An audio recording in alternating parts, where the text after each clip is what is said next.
Yo, it's your boy Ryan, Northwest Sports Fanatics, back at you with a new video. Today is Saturday, July 12th, 2025, with your boy Ryan and the Northwest Sports Fanatics. Make sure you guys subscribe to the channel. Smash that like button either now or on your way out. Donate to your boy if you can. Cash App $ORIONNWSF or the YouTube Super Chat right here. We got the Seattle Mariners versus the Detroit Tigers. First pitch should be here in just a few minutes. So let's cue up the music, take a look at the thumb, and let's get into the starting lineups. Happy Saturday, everyone. A little bit of a rain delay, nothing that we're not used to as Seattle Mariner fans. And on the thumbnail, getting the MLB 2025 All-Star nod, since Julio is going to take care of his mind and his body, Randy Arozarena. And on the right, Detroit Tiger stud, Parker Meadows. Now let's get into the starting lineups here first for the visiting Seattle Mariners. Leading off for the Mariners at shortstop, J.P. Crawford. Batting second, playing center field, Julio Rodriguez. Batting third, catching today for Seattle, big dumper, Cal Raleigh. Batting cleanup, batting fourth, left fielder, Randy Arozarena. Batting fifth, DHing for Seattle, Jorge Polanco. Batting sixth, playing first base, Luke Raley. Batting seventh, playing right field, Dominic Canzone. Batting eighth, playing third base, Ben Williamson. And batting ninth, playing second base, Cole Young. And on the mound for the Mariners, and you know what it is George Kirby. 3-4 record with an ERA of 4.22. Let's go, George. We need a solid outing. Now let's get into the starting lineups for the home Detroit Tigers. Leading off for the Tigers, DHing Colt Keith. Batting second, playing second base, Gleyber Torres. Batting third, playing right field, Wencel Perez. Batting cleanup, batting fourth, left fielder, Riley Green. Batting fifth, playing first base, Spencer Torkelson. Batting sixth, playing third base, Zach McKinstry. Batting seventh, playing center field, Matt Bierling. Batting eighth, playing shortstop, Trey Sweeney. And batting ninth, catching today for the Tigers, Jake Rogers. And on the mound, one of Detroit's aces, not named Scooball, 9-2 record with an ERA of 2.63. It is Casey Mize. Mize on the mound, JP in the box. On deck, Julio, and then big dumper, Cal Raleigh. And obviously, we've seen home run number 37 and 38 last night. Multi-homer games are nothing new for the big dumper, Cal Raleigh. And hopefully he'll be able to continue that streak. Record before the All-Star break is 39 by Barry Bonds, but we know obviously did not do it clean. First pitch to J.P. Crawford from Casey Mize. Low and away with the four-seam fastball, 1-0 count.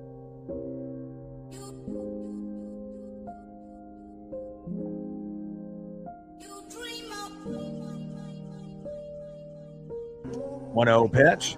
Takes a strike looking high and away. 1 ball and 1 strike to J.P. Crawford. Let's go, baby. We're going to be shooting for 20 likes within the first hour, 50 at the halfway point, and we'll be shooting for 100 likes and 100 on the Dono train.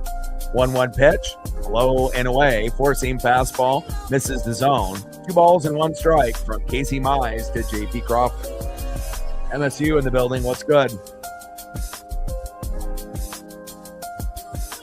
Top of the first inning, global broadcast on MLB Network.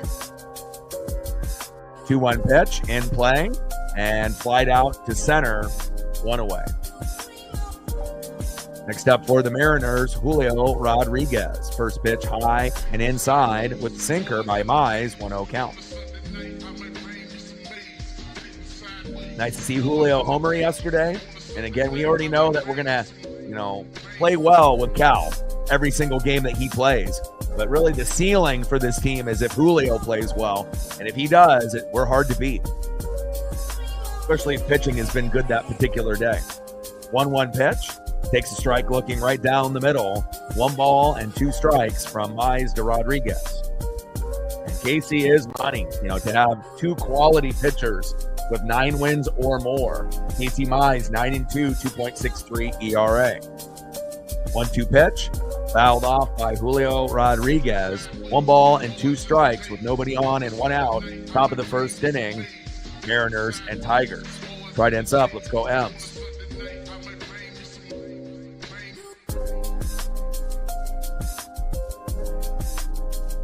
Let's go, baby.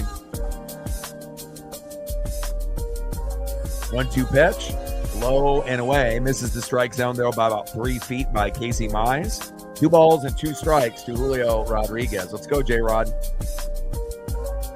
We like that you're taking the All-Star game off to get your, mind and body right. And hopefully you'll be like the Julio we saw in May rather than the one maybe in June or July. 2-2 pitch, low and away. Splitter missing the zone. 3 balls and 2 strikes. Count now is full from Casey Mize to Julio Rodriguez. Let's go, J-Rod. Let's keep the hot streak going. Trident's up. 3-2 pitch. Fouled off right down the middle.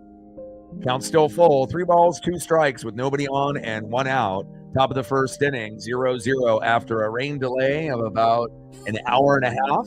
We were supposed to start at 10:10 a.m. Pacific, and normally we don't play too well after a rain delay, but look at that. Julio Rodriguez getting an 8-pitch walk. This is the type of patience that we've been hoping for from a guy like Julio, and that will lead to something good later in the game. Nice job, J-Rod. Next up for the Mariners, the best catcher in baseball, big dumper, Cal Raleigh. And he's been doing it since his Seminole days at Florida State. Big thumper, big dumper. I see you, Cal Raleigh. Let's go. We're looking for home run number 39 and home run number 40. Let's go. First pitch from Mize to big dumper, low and away. Good eye with that splitter. 1-0 count. Let's go, Cal. And we'll take anything that we can get. Singles, doubles. But at the end of the day, we're looking for record-breaking home runs. Let's go, Cal. 1-0 pitch. Takes a strike looking high and inside. Mize beautifully painting that corner with that sinker. 1 ball and 1 strike with a runner at first. Julio with a walk, which is rare. Top of the first inning with 1 out. Let's go, Cal. Nothing better than getting on the board quick with a 2-run jack if we can get it. Not easy when you're talking about Mize, so. AM in the building, what's good?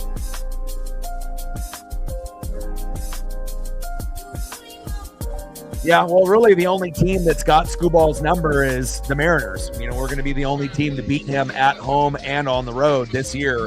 And again, he does have Seattle ties to Seattle University, so it's like, I know that matchup is definitely a little tough.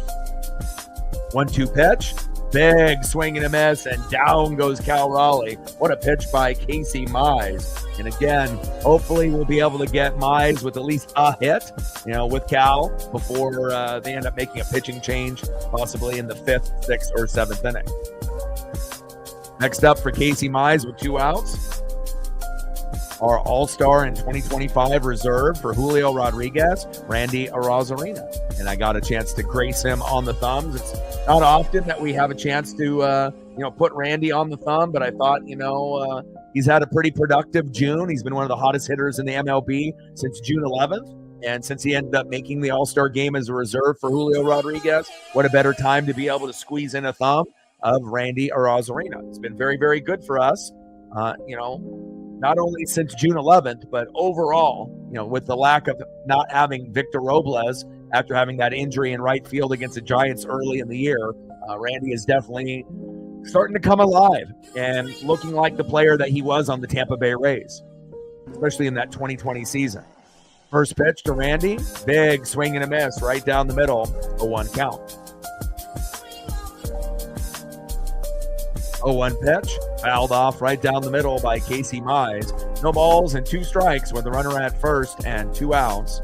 Mize on the mound, Randy Arozarena in the box. Let's go, Randy.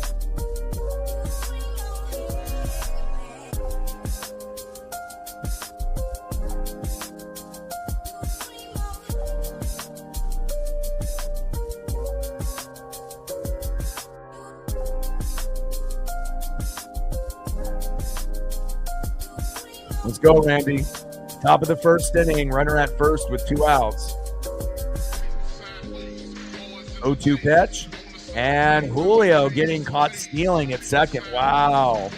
I wouldn't have thought that would be the way that the inning would end. I was hoping that we'd get something there with Randy, but again, you don't want to have a wasted opportunity. It's like finally we get Julio to be patient in the box, but then he gets thrown out trying to steal a bag in kind of no man's land. And, you know, again, I hope that we can get more guys on board with the more experience so that doesn't happen. You know, I would love for us to be able to bunt a little bit more as well, but unfortunate Julio not being able to get to second safely and the inning ends.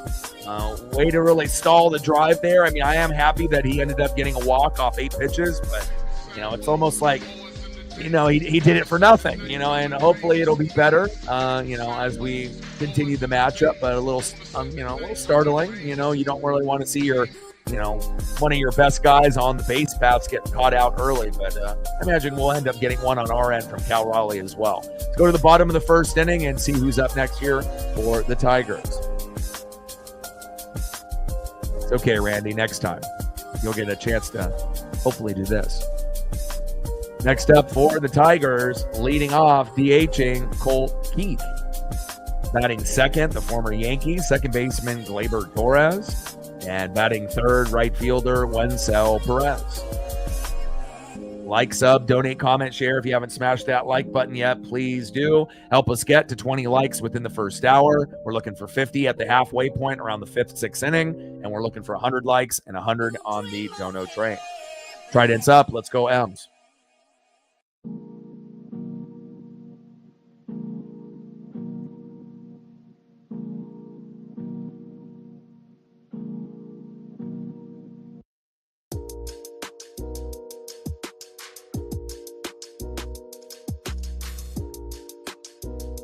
Yeah, they got Vargas on paternity until July 18th, so we're good for a while.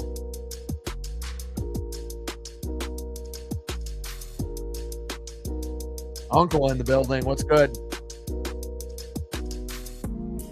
And on the mound for the Mariners, one of our aces, 3-4 record, ERA of 4.22, George Kirby. And remember, he missed the first 50-plus games. He had shoulder inflammation in spring training, so we'll see how this goes here in this outing. 0-2 pitch, low and away with the knuckle curve. 1 ball and 2 strikes from Kirby to Colt Keith.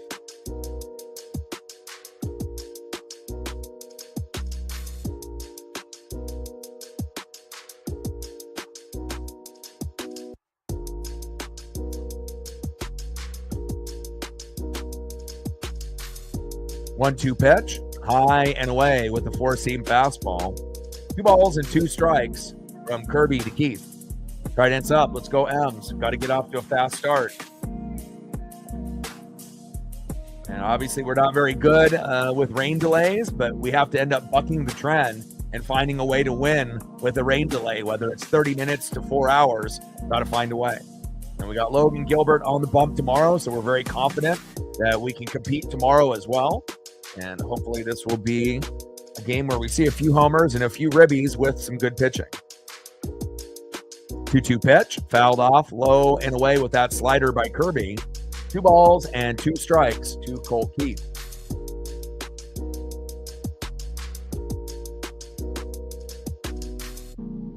Two pitch by Kirby. That one's fouled off, high and away. 2 balls and 2 strikes from Kirby to Keith.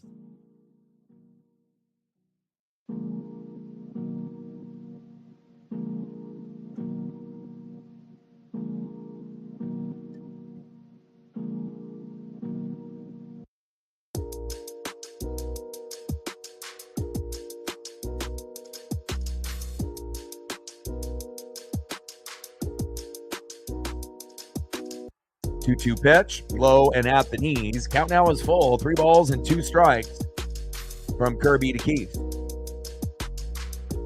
3-2 pitch and a rare walk for George Kirby. You're not going to see that often.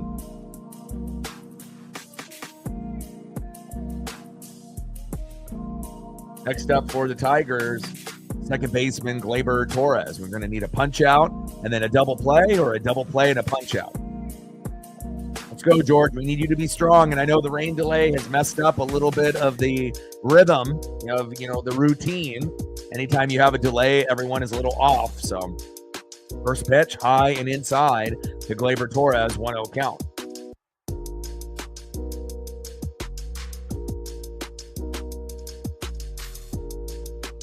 Let's go, M's. 1-0 pitch, fouled off, high and inside. 1 ball and 1 strike with a runner at first and no outs. That's a kind of a nice thing. Baseball isn't going to be for everyone, but when they end up making movies for it, whether it be The Sandlot or Field of Dreams or Major League, a lot of, good memories. And again, a lot of quality movies that were made in that era. 1-1 pitch.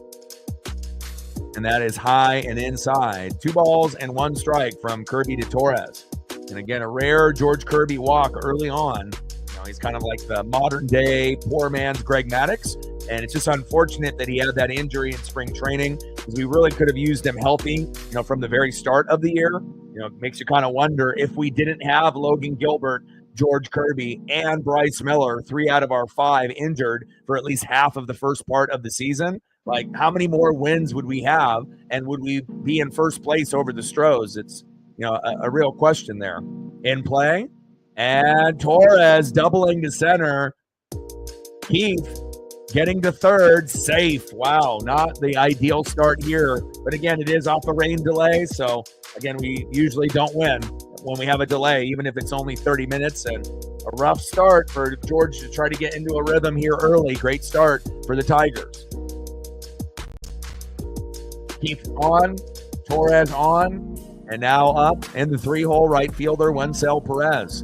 First pitch, high and away, 1-0 count. And you can definitely tell this is not a normal George Kirby outing, because he can't even hit the strike zone. And a lot of these pitches aren't even close to the line. So, you can typically tell with our starters, if they're locked in, if they're able to get the first pitch strike, if they're able to get into an 0-2 count, at least in one of the first couple batters. But if you're, giving up hits, you're walking, plunking guys early, it definitely is something where you can get out of the jam, but not ideal as far as a baseball fan. You don't want to see second and third, with no outs early. But again, we were able to get the win on Scooball yesterday, and we know the Tiger fans are definitely wanting a little payback. 2-0 pitch, big swing and a miss, low and at the knees. 2 balls and 1 strike with runners at second and third and no outs. 2-1 pitch, fouled off, high and away. Count now is 2 balls, 2 strikes with the runners at second and third and no outs. I mean, at this point, you would assume they're going to score a minimum of 1 unless we get extremely lucky, especially with a guy at third. They should be able to have someone have a sac fly, in one of these next 3 batters, or, an RBI or home run, but we'll see how this all plays out.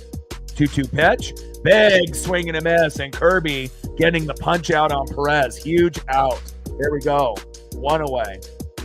Still got a long ways to go. 2 more outs, but again, great job. Next up, left fielder, power hitter, making himself known to the MLB fans above and beyond Detroit. Left fielder Riley Green, absolute stud. On deck, comeback player of the year candidate Spencer Torkelson, as well as maybe Javier Baez. First pitch from Kirby to Green, takes a strike looking on the line, 0-1 count. Yeah, I think, and once Kirby gets that first punch out, or first out, then, sometimes, then he'll get into a little bit of a hot streak and a rhythm, but we'll see here. Overall, he's been a little shaky, but again, a rain delay of an hour and a half will do that. 0-1 pitch, high and inside. 1 ball and 1 strike from Kirby to Green.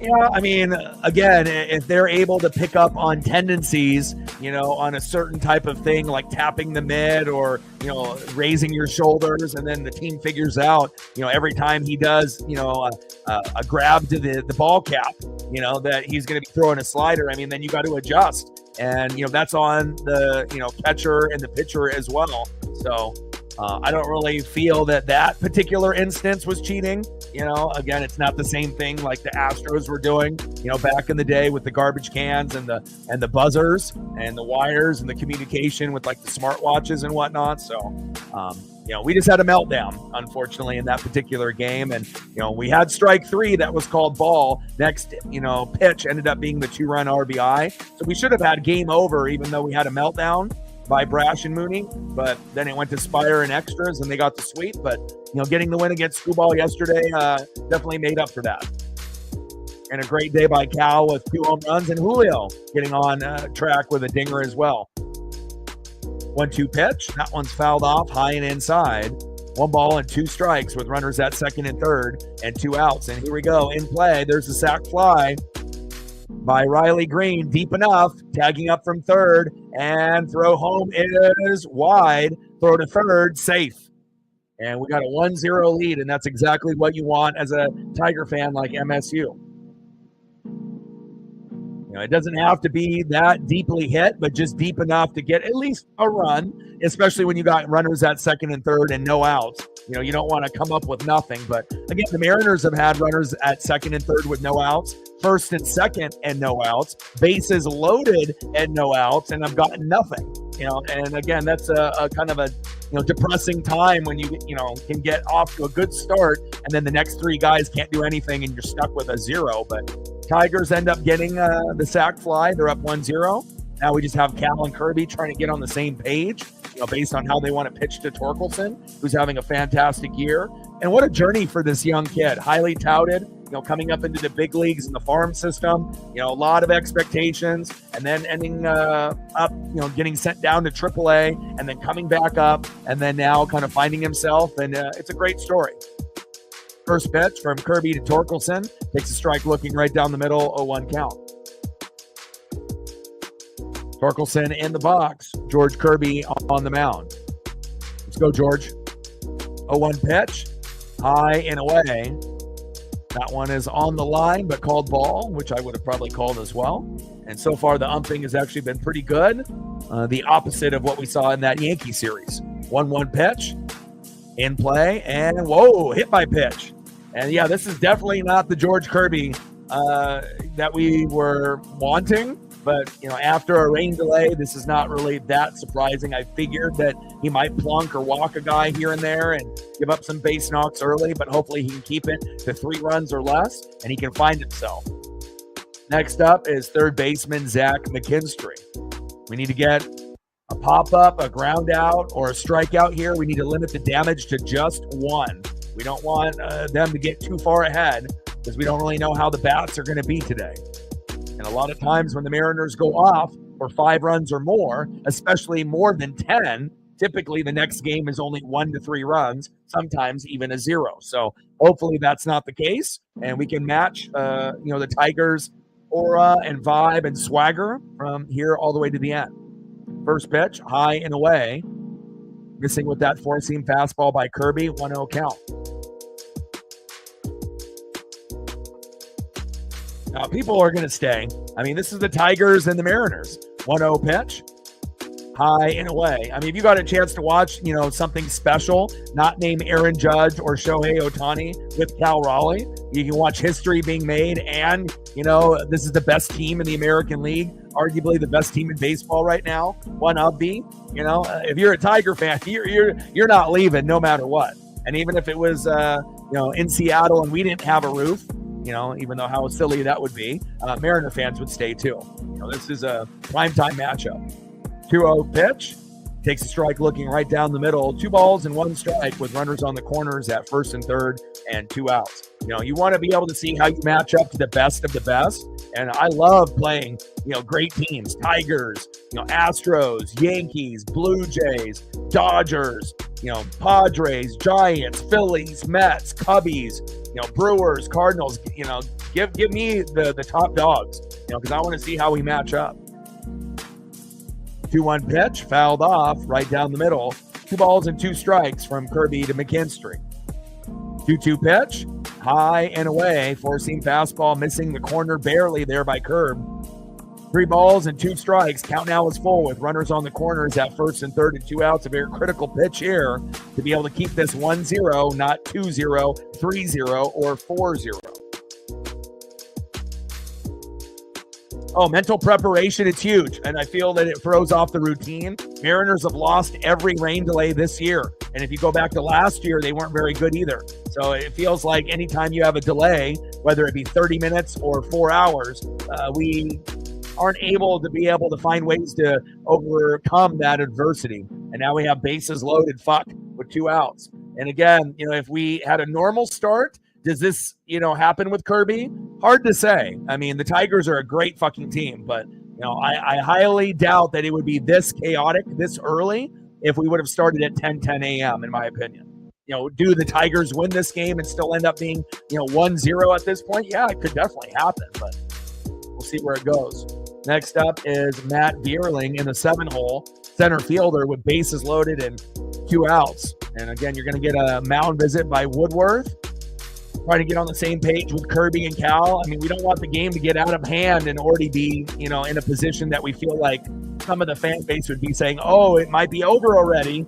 If you get down 4-0 in the first, yeah, there's plenty of time to come back. But with our track record, with rain delays, and, for me, a guy that watches pretty much every game, every pitch, every inning, regardless if I'm streaming it or if I'm, watching it myself, it's, we have to be able to find ways to be better. We used to not be a very good morning or afternoon team. We bucked that trend. We used to be a shitty hitting team overall, 180 to 220 batting average as a team. We bucked that trend. Now we're pretty good in that 240, 250 range. So here we go. First pitch for Vierling.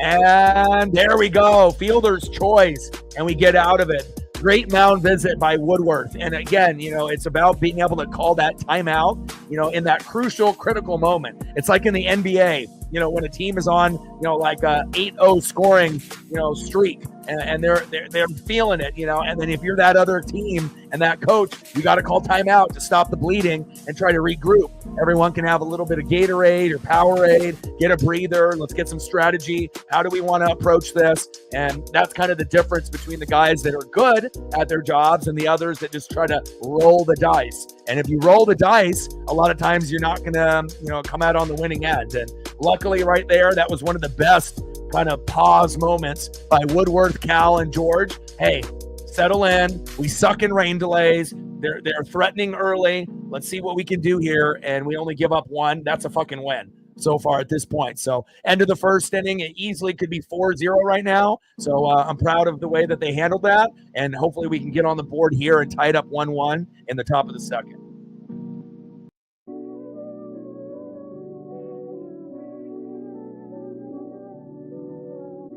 Next up for the Mariners, DHing today in the 5-hole, a guy that's been starting to get hot, like Randy Arozarena, Jorge Polanco. I mean, again, he was really hot, one of the best players in baseball in the first couple months of the year, was batting like 384 with 9 homers, early on in April, and hasn't hit too many homers since then, but has started to be a little bit more consistent with his approach and his at-bats, which is helping the team win.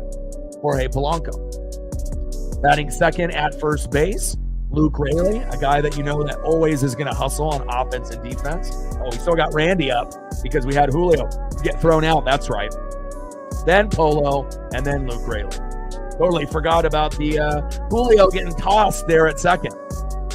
But at least it gives a chance for Randy to reset in his at-bat here. All right, top of the second. First pitch from Casey Mize to Randy Arozarena. Takes a strike looking. 0-1 count. 0-1 pitch, fouled off, right down the middle. No balls and 2 strikes from Casey Mize, who is an absolute warrior. 9-2 record, 2.63 ERA, and they're one of the only few teams that has 2 pitchers with 9 or more wins with him and Skubal. So again, this Tiger team is very, very loaded from top to bottom. And then even with their bench, there is a reason why they have the record they do this year. Also, being able to get good production out of Torkelson and Baez, 2 guys that will be in comeback player of the year considerations. Normally, you're lucky if you have 1 of those guys. Hell, they have 2 just in this year. So everything clicking for them. And Riley Green emerging as their best consistent power hitter. 2-2 pitch, and that one is fouled off with a slurve ball, slider curve by Casey Mize. And slurve balls, not everyone can throw that, like a knuckle curve. You're going to get your four seam and you're going to get your sinkers and sliders and curves. But again, if you can throw the knuckle curve or the slurve, slider curve combo, some batters have figured it out. Others, it's a little bit more challenging since you typically don't see those pitches as often because guys can't throw them or they haven't been taught how to throw it with the grip and whatnot. Top of the second, 1-0 Tigers. Hour and a half rain delay. 2-2 pitch, and there we go. Rosarina on an infield single. And I had this feeling, hey, if I showcase Randy for making the all-star bid and I put him on the thumb, which is not something that happens often, only a couple times throughout a season, and I thought it was time. And there you go, Randy feeding off the thumbnail. And I could have easily went, Julio or like George Kirby, but I didn't want to jinx Julio or George, based on, the rain delay and what Julio did yesterday, and Randy coming up big. Nice job, Randy. He's been one of the best players in MLB, not just on the Mariners, but overall since June 11th. Next up is Jorge Polanco. And Rosarina does something that Julio could not, steal second base. Nice job, Randy.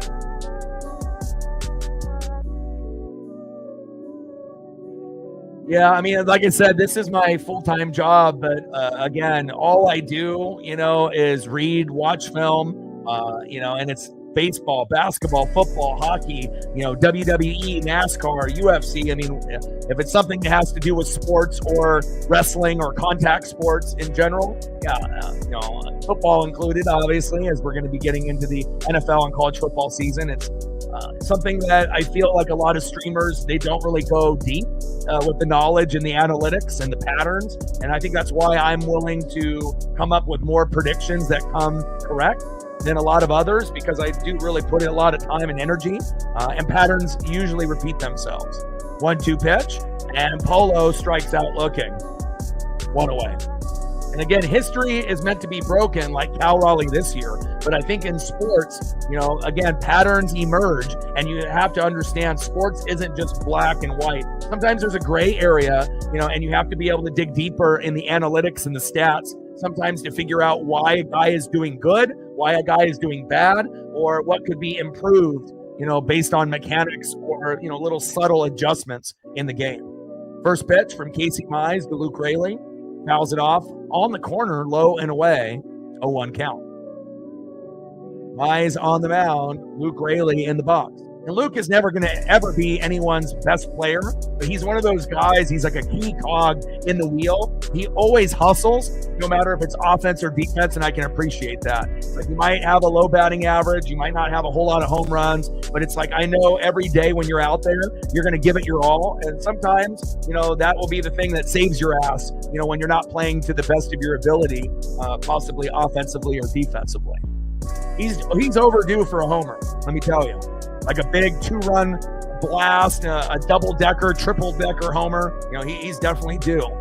1-1 pitch, fouled off, high and away. 1 ball and 2 strikes from Mize to Raley. 1-2 pitch, low and away with that splitter again. Missing the strike zone just a little bit. 2 balls, 2 strikes, runner at second, and 1 out. Mize on the mound, Raley in the box. And what's crazy? Like, out of all the games that we've had rain delays, like, I knew we were going to lose. Like, there's just no question based on past history, body language, how long the rain delay was. But today might be like the first day where I'm not sure if we're going to win, but I feel like we're going to play better on a rain delay than we ever have in a long time. So, and Raley grounds out to first, 2 away, but we get the runner to jump from second to third. And now if we can just get a RBI single, we can tie it up.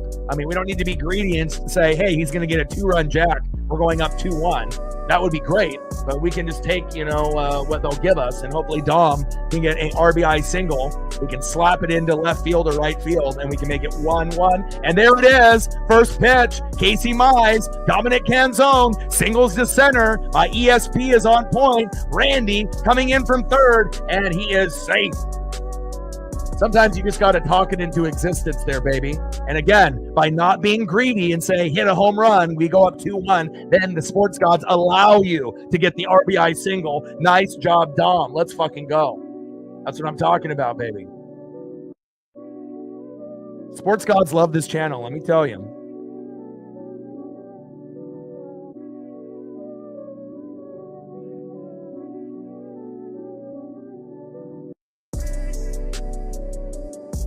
Next up is Ben Williamson. 0-1 pitch, big swing and a miss. No balls and 2 strikes. We tied the game up. And like I said, just when I mentioned, I felt like this would be a better game for us in a rain delay than ever before. Again, if it wasn't, we would have not got that RBI single to go through. I mean, we would be probably sitting at 1 to 3 runs, possibly a 0 after not only, scoring more than 10 runs yesterday, but having a rain delay. So it's like we have 2 things kind of going against us history-wise. I don't know, man. That Skubal win, it kind of felt like it re-energized the team a little bit, and we got Logan Gilbert on the mound tomorrow. Could you imagine if the Mariners got swept by the Yankees with bad umping and officiating, and then we go and sweep the best team in baseball, the Detroit Tigers? Could happen. Just saying, but we got to be able to win here today. 0-2 pitch, fouled off, high and away. It's like the most chaotic thing. Like other teams wouldn't be able to do what the Mariners do. Like sometimes we end up losing to teams we have no business losing to, like the White Sox or the Marlins. But then we end up doing something crazy like winning 2 out of 3 at Wrigley, where most guys, can't do that. Or possibly, maybe winning 2 out of 3 or 3 out of 3 against the Tigers in their, own, location there at Comerica. It's wild. 0-2 pitch, low and away. That should have been strike 3, but they don't get the call. 1 ball and 2 strikes from Mize to Williamson. Like, sub, donate, comment, share. Captain in the building, what's good? If you haven't smashed that like button yet, please do. Help us get to 50 likes at the halfway point. And the ultimate goal is 100 on the likes and 100 on the dono train. Appreciate you, Captain. Hope you're having a good morning. I know I am. I feel good this morning. I had to wake up early. We're having a heat wave here in Oregon, so I had to wake up at 5:30, 6 a.m. to do like the first walk and then do the second walk like an hour and a half, 2 hours later. And there is out number 3. So that is the end of the Mariners there. But hey, we ended up getting that key RBI single by Dominic Canzone. And sometimes, by not being greedy and wanting the best scenario, a home run by taking the lead, then we end up getting what we need to stay competitive early on. And again, there's a lot of times, after a rain delay, we only score 1 to 3 and we get our ass kicked. We always seem to score 0 to 3 after we've scored a lot of runs in the previous game. Now, we have been able to get to a point where we've been able to score 6 runs or more in 3 games in a row, but that's not going to happen that often. It will happen once in a while, but I'm really happy so far with Dom, as well as some of the other individuals on the team, already producing early. All right, let's see who's up next here in the bottom of the second.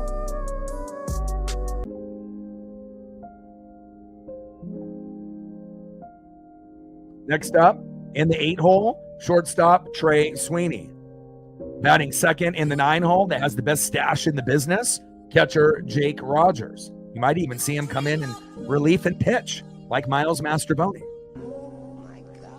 And batting third, DHing in the 1-hole, Colt Keith. Like, sub, donate, comment, share. If you haven't smashed that like button yet, please do. Help us get to our goals with 100 likes and 100 on the dono train. And we're still looking for our first dono on our dono train. Let's go.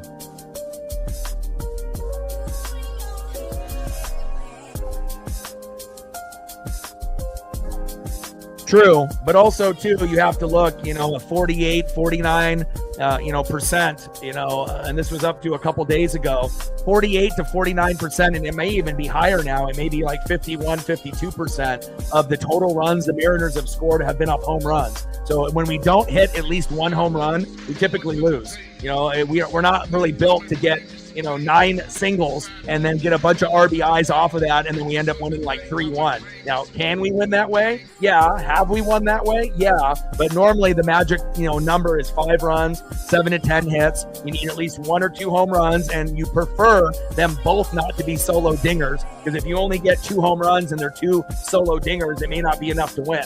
You're going to need like 1 2-run jack or a 3-run jack, and an occasional grand salami once every 5 to 10 games, which would be nice, to kind of compete. 0-1 pitch, and Sweeney grounds out to the shortstop in play, 1 away.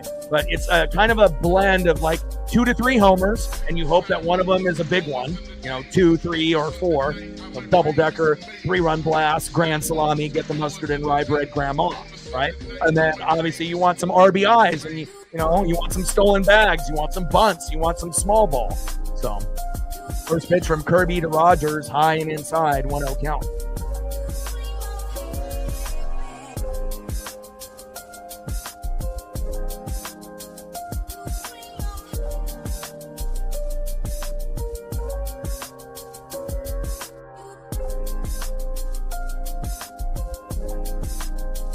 One 0 pitch, takes a strike looking right down the middle. 1 ball and 1 strike to Jake Rogers. Let's go, George.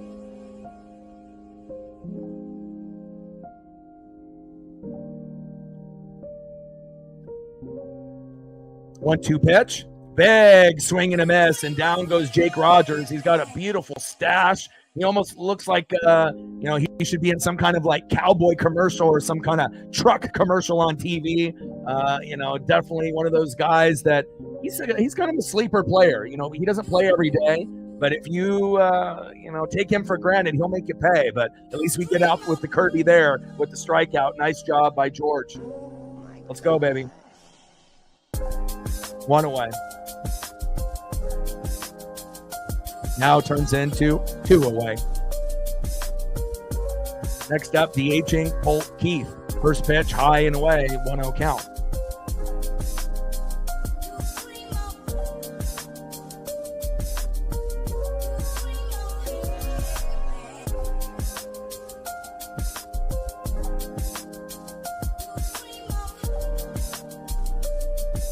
One 0 pitch. Big swing and a miss. 1 ball and 1 strike to Colt Keith. Let's go, baby.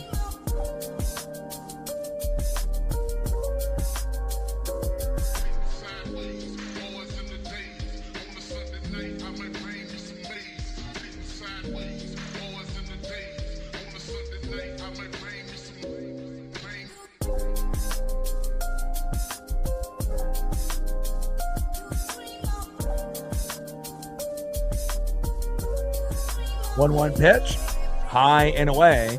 2 balls and 1 strike from Kirby to Keith. Let's go, George. 2-1 pitch, and Keith grounds out to second, throw to first, and that is out number 3. There we go, baby. End of the second inning. And again, records are meant to be broken, and bad trends, need to be changed. And again, if we can get a win off a rain delay, maybe this will be, something that we can do again later in the year, instead of just thinking every time we have a delay, we have 0% chance no matter who's pitching or who's hitting. So I like the vibe so far early. And again, we could have had a meltdown and gave up 4 runs in the first. George was a little shaky, but they got him out of the jam, and now we're tied up at 1. I like it. See who's up next year for the Mariners, and we can get some electricity like we had from Dom in that previous RBI single to bring the game tied 1-1, baby. Next up is second baseman Cole Young. Back at the top of the order, leading off 0-1, J.P. Crawford. And batting third, 0-0 with a base on ball, Julio Rodriguez, who was able to go yard yesterday. And again, we're going to be great with Cal Raleigh. He's going to keep us in every game that he DHs or catches. But when we get production out of this guy right here, Julio Rodriguez, and the pitching is somewhat decent starting in bullpen, we're very hard to beat. And then if you end up getting Julio and Cal to go off for homers or, home runs, whether they get 1 each or one guy gets 2 like Cal did yesterday, on top of the pitching, as long as you don't have a meltdown by one of your bullpen guys, it's almost an automatic win. So I like the way that things are going here. Let's go.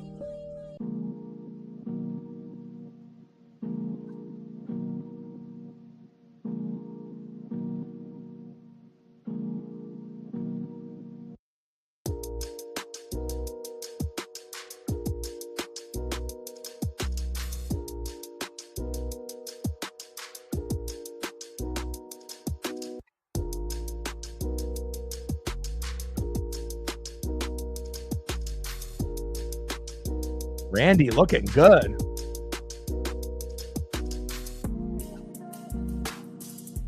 Takes a lot of time to be able to, manufacture, different images for the thumbs, instead of just using the same couple. But again, once they come out and, they come out correct, they look fucking great. First pitch to Cole Young from Casey Mize, 1-0 count, high and away. 1-0 pitch. Ooh, he got it. Go, go, go. Run. Safe. Nice double by Cole Young, my boy. Here we go. And I love seeing the new young guys like Cole and Ben, as well as Dom, all coming from the Tacoma Rainiers, the AAA affiliate. They've made a difference in our team. Now, could all three of those guys, be a little bit more consistent? Yeah, but again, we've already had, Leody Taveras and Rowdy Tellez and a few others that were streaky as well. But we can definitely get behind, new guys. And, you're going to give them a little bit more leeway, compared to maybe some of the guys that have been in the league for a few years. 0-1 pitch, fouled off, low and away. No balls and 2 strikes with a runner at second and no outs. We're in the top of the third. This one feels like we're going to score a run this inning, and possibly more than one. Let's go.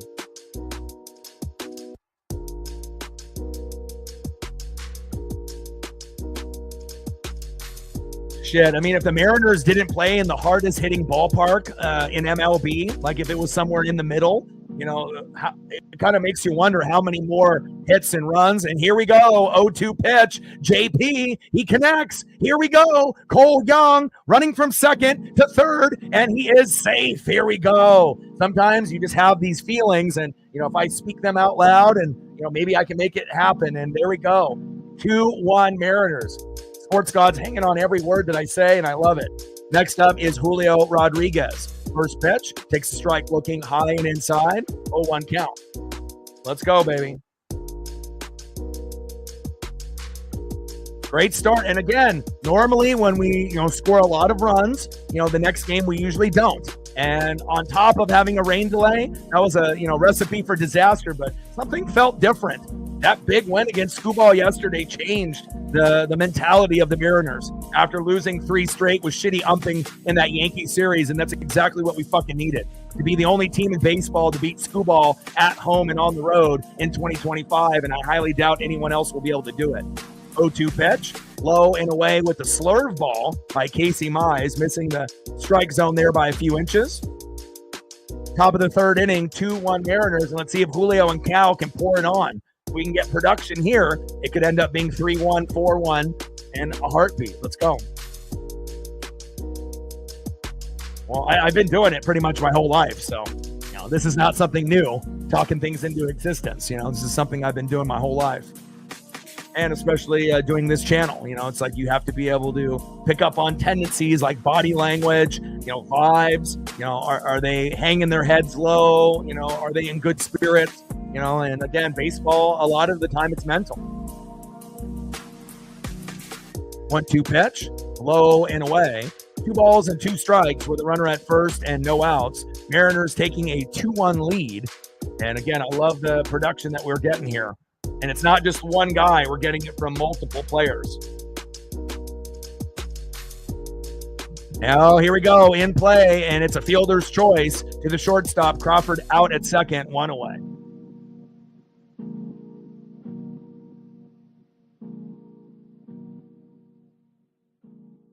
Guys like Polo and Randy have been pretty clutch lately, and hopefully we can get Julio with at least something positive before his last at-bat. Next up, the best catcher in baseball, big dumper Cal Raleigh. Let's go, Cal. First pitch from Mize to Raleigh, takes a strike looking high and away, 0-1 count. And he was the big thumper there for the Seminoles. And he might have been small dumper here, but we're happy to have him. And Cal Raleigh is the real deal. 0-1 pitch, high and away, 1 ball and 1 strike from Mize to Raleigh. 9-2 record with an ERA of 2.63. This is not going to be an easy individual, to get hits and runs on. But again, something just feels a little bit different in the air today, based on these 2 negative things that are typically going against us. scoring a bunch of runs in the previous game, over 10. Typically, next game, we don't do anything, 0 to 3 runs. And on top of that, having a rain delay where it feels like we haven't won in a rain delay in years, especially not this year. This would be our first win in a rain delay all year. And so far, we're showing like, this game started at 10:10 a.m., at the regular time. And I like what I'm seeing. Top of the third inning, 2-1 Seattle.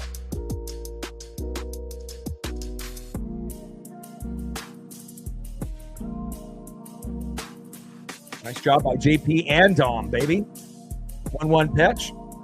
High and away with the four-seam fastball. 2 balls and 1 strike to big dumper Cal Raleigh. Now we're looking for home run number 39 to be able to tie Barry Bonds, and then 40 to be able to be the guy that gets the most out of any individual. But Barry cheated, with PEDs and steroids and Balco. So essentially Cal is, going to have the record. And that's something that I think people need to realize, that, Cal is not only doing things that no catcher has ever done, he's doing things that even center fielders and first baseman, second baseman, third baseman, other, positional players have never done, in their career. He's doing a lot of these things in the first half of a season. Go, go, go, wild pitch. Julio into third, safe. There we go. And he makes up for, getting thrown out in between the base paths early in the game with an 8-pitch walk. He tried to steal second and got thrown out. And Jake Rogers obviously did that early on, but now you got a wild pitch from Rogers. The second, Julio dives, it goes behind. And with great awareness, Julio gets up, shows his speed on the reason why we typically like him defensively and on the base paths, and ends up getting into scoring position now with a runner at third with 1 out. And Cal can just get an RBI single, and boom shakalaka, we're up 3-1. Best case scenario, 2-run jack. We go up 4-1, but we don't need to be greedy. Let's go.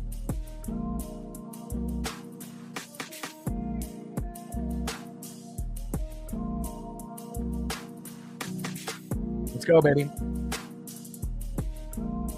Oh, baby, here it is. In play. Sack fly. Deep enough. Julio waiting. Tagging up. Going in. Safe. 3-1 Mariners. Let's go, baby. We're winning today.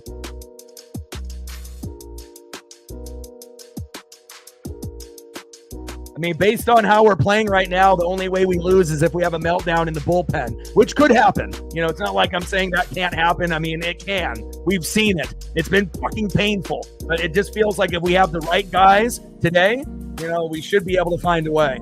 Nice job.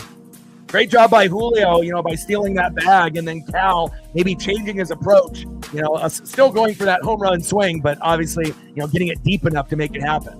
0-2 pitch to Randy Arozarena. And look at that, hit by pitch. Things are starting to go sideways for the Tigers. And again, they're one of only few teams that have 2 pitchers that have 9 wins or more at this point, Casey Mize and Eric Skubal.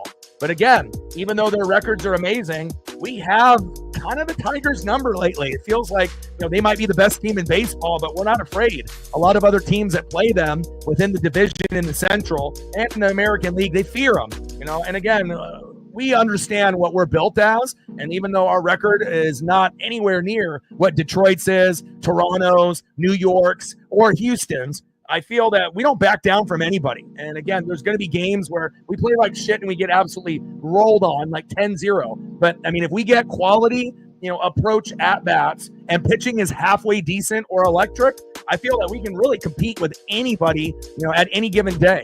And I don't think you can say that for any team, besides the teams that are balling right now that are ahead of us, the Stros, the Blue Jays, the Yankees, and, obviously the Detroit Tigers. Let's go. Top of the third with a runner at first, 3-1 Mariners, baby. Let's go. Well, Vargas is on paternity, so he's not coming back for another week. So we're not going to have him blow the game for us. But we did call up Taylor Saucedo, which is a guy that could fuck it up for us. So, again, we have plenty of guys that could, ruin the game plan for us here. But hopefully Randy is okay as the trainers are checking up on him.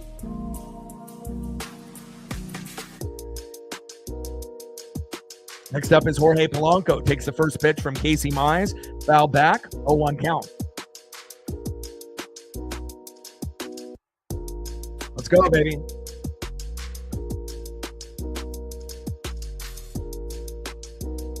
Yeah, looks like Randy's okay. to a certain degree. We'll see.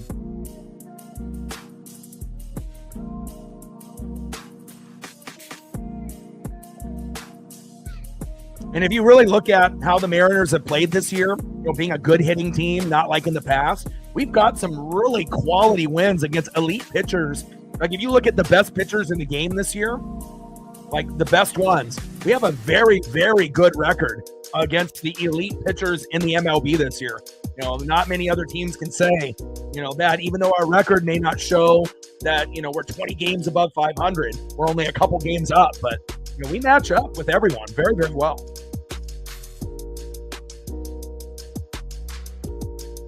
Top of the third, 3-1 Mariners. Love it. Let's go, Polo.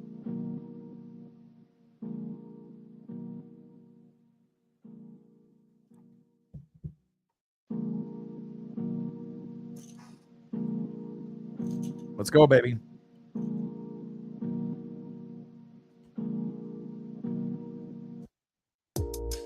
And I imagine at some point, not, yet, you're going to see a pitching change. And Polo in play. Oh, baby, go, go, go. Safe. What a double. Look at this team play. And this is not against, guys that have a 2-9 record and ERA, of 1 billion. I mean, we're talking about two of the best pitchers in the game, Skubal and Mize, and we're making them look silly. Look at that. Runners now at second and third with 2 outs. Let's see if Luke Raley can complete it here. Let's go. And I don't expect him necessarily to go for that 3-run blast, but if anyone is overdue for a homer, for a double-decker, triple-decker homer that just is insane, it's this guy. And again, even just getting an RBI single will be good enough, but definitely Detroit has some concerns now. But again, we're very good with 2 outs. Not very many teams are as good as us this year with 2 outs. There's going to be times where we get nothing. But there's going to be times where we're going to get like 5 fucking runs with 2 outs in an inning, and people are like, how the hell did they do that? But, it's feeding off, the Uncle Mo and the momentum and feeding off each other, off good vibes. Eugenio Suarez, you feel me? Good vibes only. And I like what we're doing so far.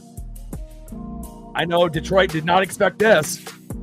First pitch, high and away. And most Mariner fans probably didn't predict that we'd play this well after a rain delay, right? But it felt a little different today. Just like it felt, like I thought we were going to win yesterday and everyone else thought we were going to lose. I'm not intimidated by Skubal. I know he's great. He's the best pitcher in the game, but, seems like we have a way of, battling elite players, at least in 2025. And that's a good sign if we want to make a deep run this year. Add a few more pieces at the deadline, we could be deadly. 1-0 pitch. Takes a big strike swinging there, high and away. Oh, baby. 1-1 pitch. There it is. Back. My ESP is on point, and it's gone. Luke Raley, 3-run blast, 388 feet, Araz Arena, and Polo scores. If anyone doesn't think I'm a time traveler or I don't have ESP, look at that. I say it, 30 seconds later, it happens. Luke Raley, there you go. 6-1 Mariners. This game is ours. And again, I know when the last time each guy has hit a home run, so I can tell when guys are due to be able to make a big play. And again, I'm going to do this on the regular. There's no other baseball streamer, on YouTube or on planet Earth that's going to predict more correct answers and correct predictions on the Seattle Mariners and the MLB than your boy. Let's go. Let's go. What an electric start. And again, Luke hasn't homered in a long, long time. But again, when you follow a team as closely as I do, I can kind of let you know when I feel that magic moment might be right around the corner. And there it is. Unfucking believable. Wow.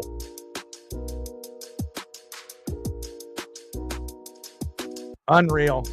Unfucking real. There it is, baby. 6-1 Seattle. Next up is Dominic Canzone.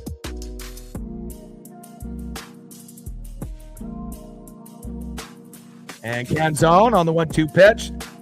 And that is out number 3. Wow.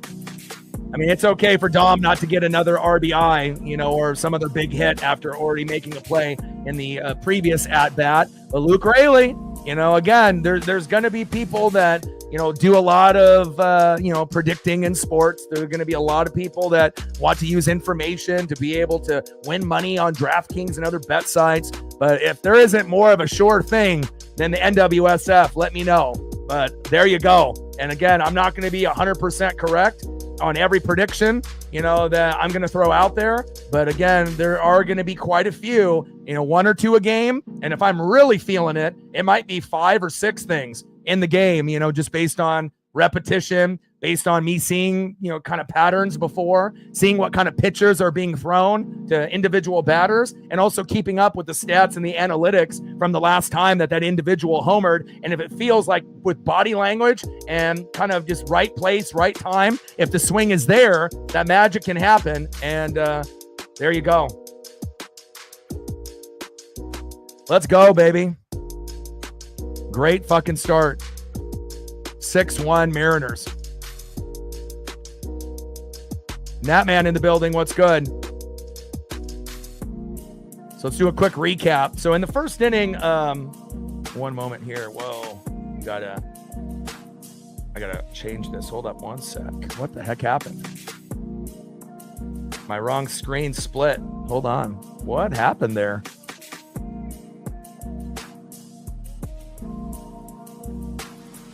There we go. I was going to say something got changed up in the settings there and it shifted everything. We're good to go now. But let's do the quick recap.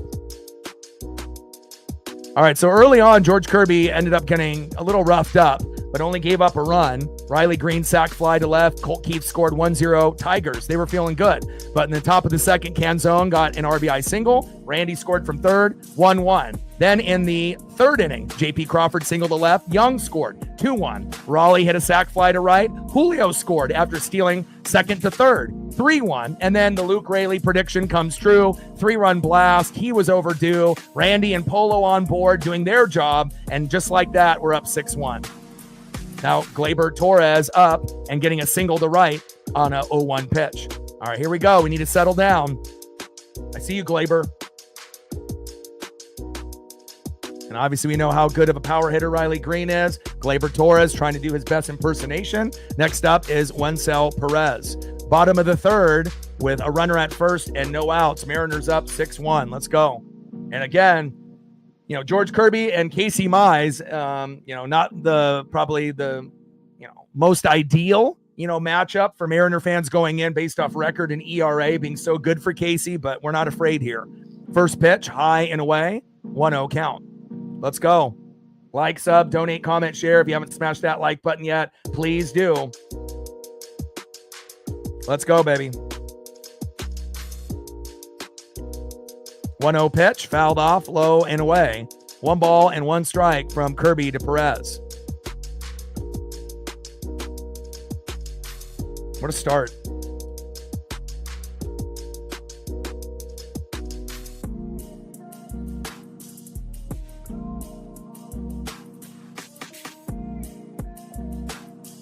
One pitch, takes a strike looking low and away. 1 ball and 2 strikes from Kirby to Perez.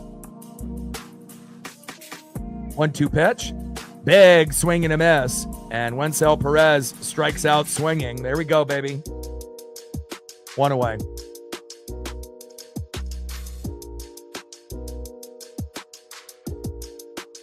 Nice job, George. Way to be electric, baby. Keep it going. Next up, the best power hitter on the Tigers in 2025, not named Spencer Torkelson, Riley Green.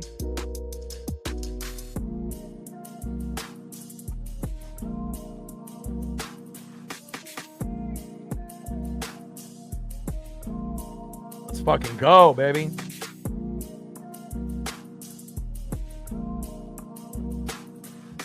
First pitch from Kirby to Green, high and inside. Fouled that one back, 0-1 count. I mean, it would be the most Mariner thing ever to get swept by the Yankees and then to sweep the Tigers. For people to recognize, that, yeah, we might be able to get swept by a really good team, but we can beat a really good team as well. And, this team is definitely built different. And we're not even 100%, healthy. That's a scary thing to think if we add a couple more pieces. First base, third base, right field, and a couple relief pitchers. We could be right there with any team in the American League and National League. 0-1 pitch, takes a strike looking right down the middle. No balls and 2 strikes to Riley Green. 0-2 pitch, and got him. There we go. Down goes Riley Green. Nice job, George. Fucking A. Way to bring that electricity, and George is definitely settled in after having runners at second and third and no outs in the first inning and only giving up a run. And now he's fighting his fucking groove. Next up is Spencer Torkelson. 0 for 0. First pitch. Takes a strike looking right down the middle. 0-1 count.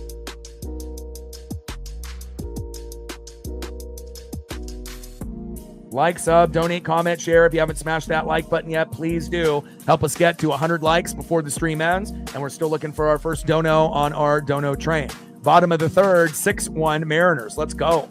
Much better than being down 6-1, which probably a lot of people thought we were going to, be down today. But again, I'm going to give you the vibes that I feel, on each day. And this was the first day, after a rain delay that I thought we would win.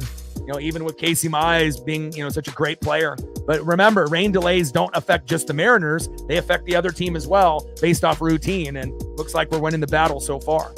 1-1 pitch, big swing and a miss, low and away. 1 ball and 2 strikes with a runner at first and 2 outs. Bottom of the third, 6-1 Seattle. We are fucking wheeling and dealing. And that is out number 3. Here we go. Bye-bye torque.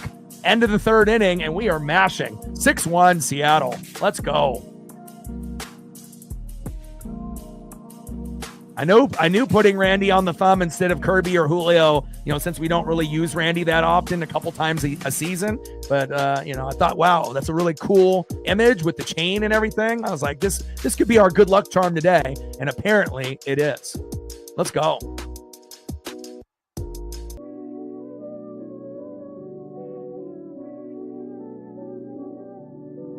Next up for the Mariners, 0 for 1 with a K, third baseman, Ben Williamson. Let's get a hit, Big Ben. Batting second, Cole Young. And batting third at the top of the order will be J.P. Crawford. And Casey Mize's day is done. And again, you normally want them to go out, by the 5th inning. He already goes out by only pitching 3 innings. Wow. And you got to think, Casey Mize, 9-2 record, ERA of 2.63. And the Mariners put up 6 runs on one of the best pitchers in the game, one of the only few teams that has 2 guys with 9 wins or more at this point of the season with Mize and Skubal. And we potentially could end up beating both of them. They're going to bring in Montero, who's pretty solid with a 3.77 ERA. But again, with a 5-run lead, that doesn't mean that the game is over by any means, especially if our bullpen is ass, which we have seen in, recent memory. But the umping has been great. It's been a lot better in this series compared to that New York series. The New York series felt like it was run by like the mob, in DraftKings. Like the umps were all in on it and they were trying to make money, it felt like, but at least in this one, it's pretty good on both ends. Balls, strikes, and you're going to take an occasional, that was a bad, call on that one play, but you can definitely tell, what umps are in sync, and it doesn't feel like there's favoritism. And obviously right now, it's been 50-50, which is nice, and hopefully it stays that way. Top of the 4th, MLB Network Global Broadcast, and I appreciate you guys very, very much. And I also wanted to go over some of the stats on the channel here as well. We've gained some subs on the channel. About 5 to 15 is what we're getting on average per day. And we got a new one here. So shout out to all the new subs that we've been acquiring. And then on top of that, we started off the beginning of the year around that 1,000 to 1,500 regular viewer mark. Now we've gone up about 100 people every day lately. And now we're at 3,900 regular viewers, which should be at 4,000 probably tomorrow. And we're trying to get to the 5,000 mark and then 10,000 regular viewers, but we're at 3,900. And again, female viewership is up and we're getting views from United States, Venezuela, Mexico, Dominican Republic, Philippines, Canada, Nicaragua, Japan, Panama, Colombia, Australia, New Zealand, just to name a few. So if you are watching from any of those locations, thank you so much. And I appreciate you. Ben Williamson here from Montero, 0-1 pitch. Low and away, 1 ball and 1 strike to Big Ben Williamson. 1-1 pitch, big swing and a miss, low and away for Big Ben. 1 ball and 2 strikes with nobody on and no outs. Montero on the mound, Williamson in the box. Let's go, Ben. 1-2 pitch. Low and away with the knuckle curve by Montero. 2 balls and 2 strikes to Big Ben. Let's go, baby. And again, this team is a lot more fun and enjoyable to watch with a lot of the youth movement in there. And I'm still waiting for Harry Ford. And obviously we have Harry Ford and Durangelo and Lazaro Montes that are in the futures game today, which I believe starts in like 8 minutes. So I want to be able to hopefully try to tune into that as well. 2-2 pitch in play. And that is a single by Ben Williamson. Here we go.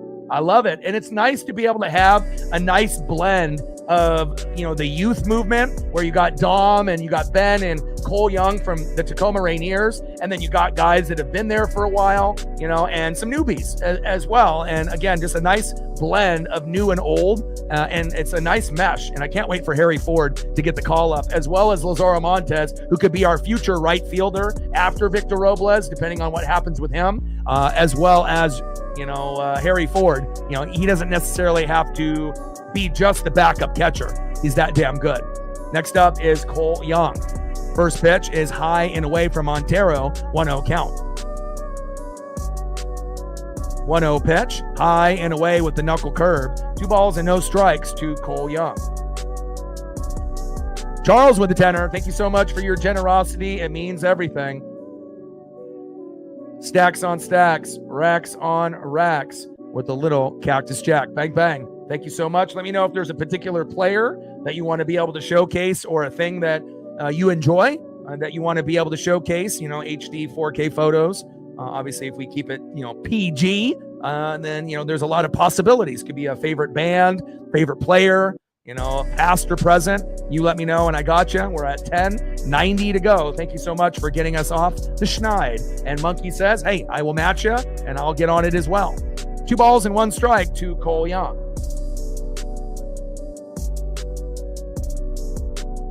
Salute.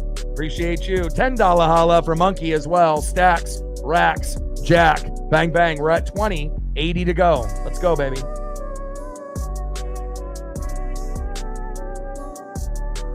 How about some Viola? What are we talking, Frank? Are we talking old school Twins pitcher? What are we talking? 2-1 pitch. In there for a ball. 3-1 pitch. Fouled off. High and away. Count now is full. 3 balls and 2 strikes to Cole Young.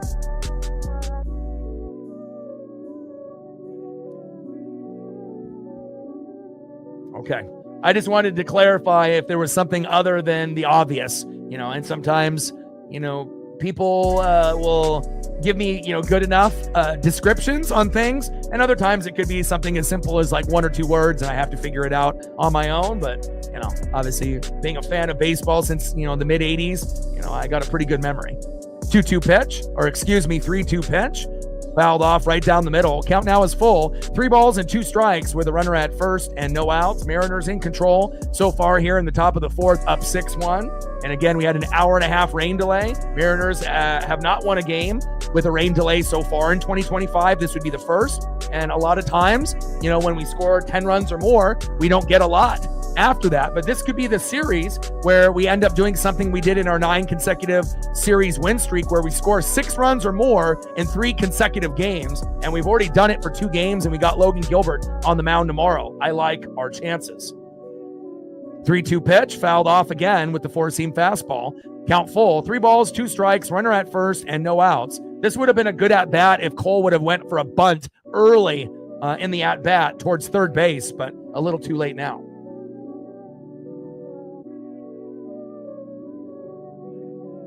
3-2 pitch. Look at that. Cole Young getting a walk out of that. Nice job, Cole. Here we go. And again, we're starting to see a little bit of growth out of the rookies, Ben Williamson and Cole Young. Again, their batting averages aren't going to be the greatest. Their hit totals, their RBIs, their home runs aren't going to flash, the page. But it's just about getting better each day. Nice job. We can root for guys like that, rather than having a bunch of old veteran players where you kind of already know what they're going to give you. Next up is J.P. Crawford. Let's go.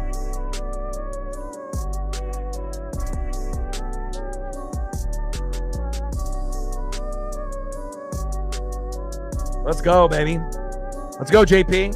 Another guy that could end up hitting a home run right here and making it 9-6. Again, hit a home run on Father's Day. Then it was a little time has passed after that. Got one a couple days ago. And, when's the best time to hit a home run? Right after you've hit one. So, maybe we can end up getting a, big 3-run blast to open this game up even more. Or just getting JP on with a single, a walk, a plunk. Hopefully he doesn't get hurt. But, he could end up getting an RBI single or RBI double here. Let's go, JP. We're at 40 likes. Let's see if we can get to 50. We're already getting close to that halfway point. We need 60 more likes to go, 80 more on the Dono train. Let's go. And they're having a mound visit now.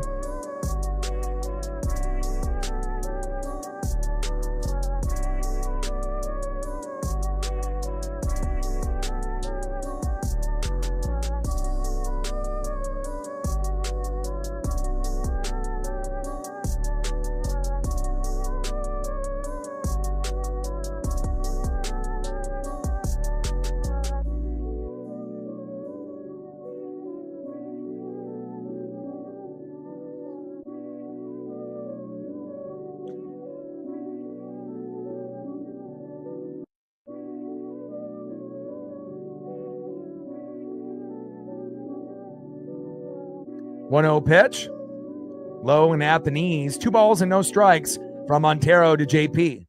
2-0 pitch, takes a strike looking right down the middle to JP Crawford. 2 balls and 1 strike from Montero to JP. 2-1 pitch, low and away. Count now is 3 balls and 1 strike with runners at first and second and no outs. And it definitely feels like, the Tigers are reeling. They didn't get a good performance, out of Casey Mize, even though he had an amazing record of 9-2, coming in. And I know Tiger fans probably thought this would be an easy win. And coming off a rain delay, 2.63 ERA, but no problem. When you start getting players that are stepping up, JP doing his job, right? Randy and Polo and Rayleigh, doing great things in the middle of the order, getting some type of production out of Julio and Cal, and getting good production in the bottom of the lineup by Dom, Big Ben, and Cole, on top of actually having good pitching with George Kirby. So, it shows that, when we're on, we're hard to beat. We are really one of the better teams, not only in, the American League, but in the MLB, even though our record may not indicate that. We're starting to show people that, we're not afraid of the good teams. And every once in a while, we'll get to the short end of the stick like we did against the Yankees. But we can do things against the other good teams, as well as the Yankees, hopefully in the playoffs, and get a little bit of payback and revenge. I would love to play the Yankees in the playoffs. And obviously, I know that would be a chance for us to lose. But if we were able to beat them, it would really give us a lot of momentum, in that next series, whoever that may be. JP with the broken bat.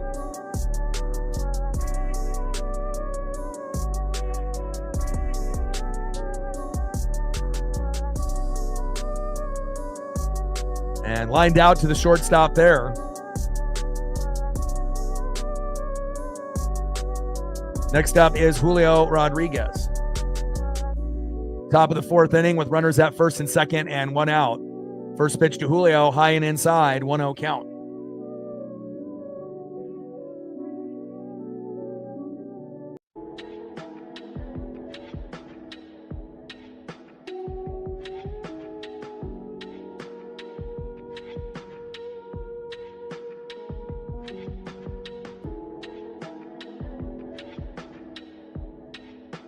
One 0 pitch, takes a strike looking low and at the knees. 1 ball and 1 strike to Julio Rodriguez. I got my Julio jersey here on today. And, again, there's going to be a lot of times where we're going to critique him more than, maybe any player in the entire MLB. There's just so much expectations for a guy to be the next Ken Griffey Jr. 2.0. You get this big contract, early in your rookie season. And again, you just have to have the faith. And there it is. Julio singles the center. Williamson scores. Young to second. 7-1 Mariners. So again, for all the times that we rip into Julio, we want to make sure we're praising him and saluting him when he's actually doing something good. Even though he got caught, in between the base paths early, he stole later, second to third, and ended up scoring. And now we're starting to see a better version of Julio. Maybe that, he realizes he doesn't have to go to the All-Star game and he can kind of let his guard down a little bit and just play within himself. Nice job, J-Rod. Nice RBI, my guy. I recognize the differences lately, and again, you still got a long ways to go. You're never going to be this guy right here, Cal Raleigh, and that is okay. First pitch from Montero to Cal. Takes a strike looking, 0-1 count. We'll take singles. We'll take doubles, but we're looking for home run number 39 and 40. Let's go. First pitch, high and away. 1 ball and 1 strike to Big Dumper, Cal Raleigh. Let's go. Great team effort today. Like one of the best team effort games I've seen in a minute. And we still got half of the game to go. Hell, we might be able to get to 10 to 15 runs, in this matchup, which would be crazy. 2-1 pitch, fouled off, high and inside. 2 balls and 2 strikes with runners at first and second and 1 out. And if anyone is deserving of this after how we got treated in that Yankee series, it would just be so fitting to lose 3 and then to win 3 and then to end up beating the best team in baseball, the Detroit Tigers. I mean, how many teams can say that they swept the Tigers? And obviously we haven't won today and we haven't won yet tomorrow with Logan, but we're looking like we're in prime position to do something that not a lot of teams can say that they have done. On top of being the only team to beat Skubal twice at home and on the road, you're probably not going to see anybody else do that all year. Facts. 2-2 pitch, fouled off by Big Dumper Cal Raleigh. And he was the Seminole thumper back in the day. Too bad we didn't know who he was. I would have loved to watch his game. And hopefully we can get some magic here out of Big Dumper. Let's go. Let's go, Cal. So fresh and so clean. 2-2 pitch, fouled off, high and away. 2 balls and 2 strikes to Big Dumper Cal Raleigh. With 1 swing, it could be 10-1, and he can have home run number 39, which would tie Barry Bonds for the most home runs before the All-Star break. And we still got half of the game to go and 1 more game. So, I mean, it is realistic that Cal could hit 1 today and 1 tomorrow, or none today and 2 tomorrow. 2-2 pitch, high and away with the knuckle curve by Montero. Count now is full, 3 balls and 2 strikes to Big Dumper, Cal Raleigh. I appreciate that. And Raleigh strikes out swinging, 2 away. Yeah, it's my favorite. I love going to the Mariner games and collecting the baubles over the years. And a lot of times that's a good perk to be able to know that you're going to get an item that's going to be worth like $50 to $100, depending on who it is and whatnot. But that's my favorite bauble that I've gotten while I've, went to a game, besides maybe Julio's rookie bauble that's still in the box. But this one is, based off the 1989 Upper Deck rookie card. Definitely one that I wanted to make sure to give us good luck here today. First pitch to Randy Arozarena, who's on the thumb today for one of the very few times in the season, but probably won't be, that much longer. We'll put him on more often, especially if he plays well. 0-1 pitch, fouled back, high and inside to jam the hitter. No balls and 2 strikes to Randy Arozarena. 0-2 pitch, fouled off and fouled back, low and inside. No balls and 2 strikes with runners at first and second and 2 outs. Let's see if Randy can bring us a little bit of Mariner magic. Let's go, Randy. Let's go, baby. And this could end up being a playoff matchup as well. I could definitely see us, lining up against the Yankees and Tigers, one of the two, or even both, if we're able to, face the Yankees and then, have to go on to the next round. It's very possible, that we could have that. And Randy on the 0-2 pitch, and Randy strikes out. But hey, we still got a 6-run lead. We feel like we're in control of the matchup, and hopefully we can just let Kirby go as long as he keeps pitching well. Let's go.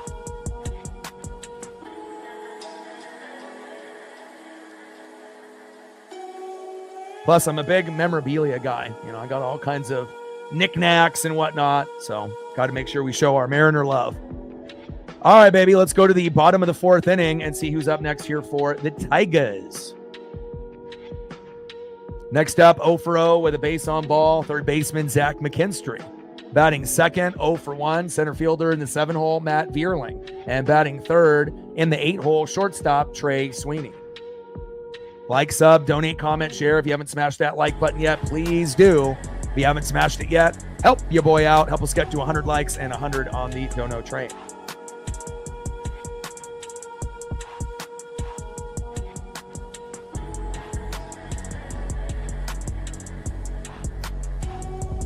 Yeah, and we don't need to win the AL West to make the playoffs.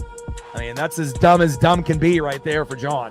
You can easily make it, with the 3 teams in the wild card. Obviously, we were in first place. Now the Astros are. Yankees were in first place. Now the Blue Jays are. And the Tigers are the only team in that division that have an above 500 record. So obviously, there's going to be enough, room, since the Guardians and the Twins and the Royals aren't really having good seasons this year. Now that could change in the second half, but that's the difference when you get someone that knows baseball and other people that clearly do not. All right, let's go to the bottom of the 4th inning, 7-1, Seattle.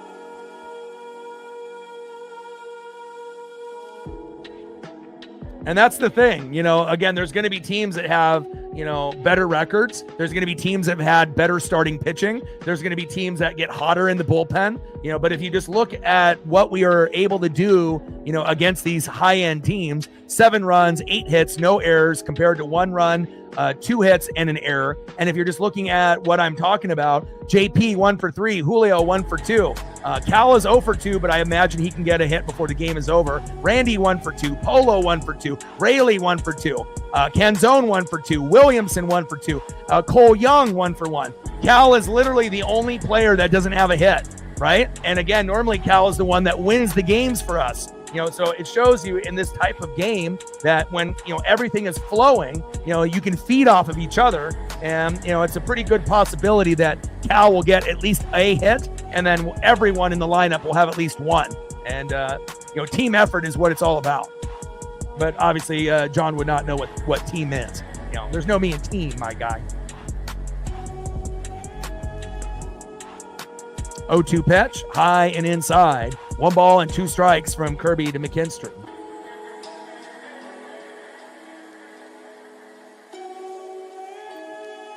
I mean, plus this ain't my first rodeo for a lot of y'all in the room too.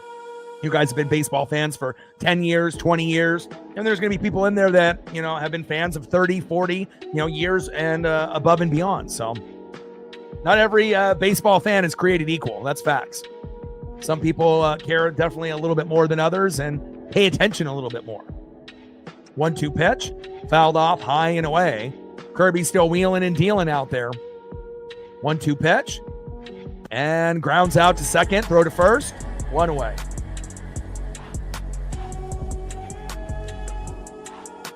Next up, in the 7-hole, center fielder Matt Vierling. And it's funny too, because whenever you get outsiders that are just trying to troll or be haters, like this channel gives more love to the opposing team that we play in streams than any other baseball channel. Most channels in sports are going to be going for everything that team, for that person that roots for that team is great. And then the opposing team is ass, and they're not going to give them credit even when they do things well. And that's kind of the difference. We're going to give, positivity where it needs to be given. Even if that means someone on the other team doing something really, really well against the Mariners. You acknowledge it and you reward them for it.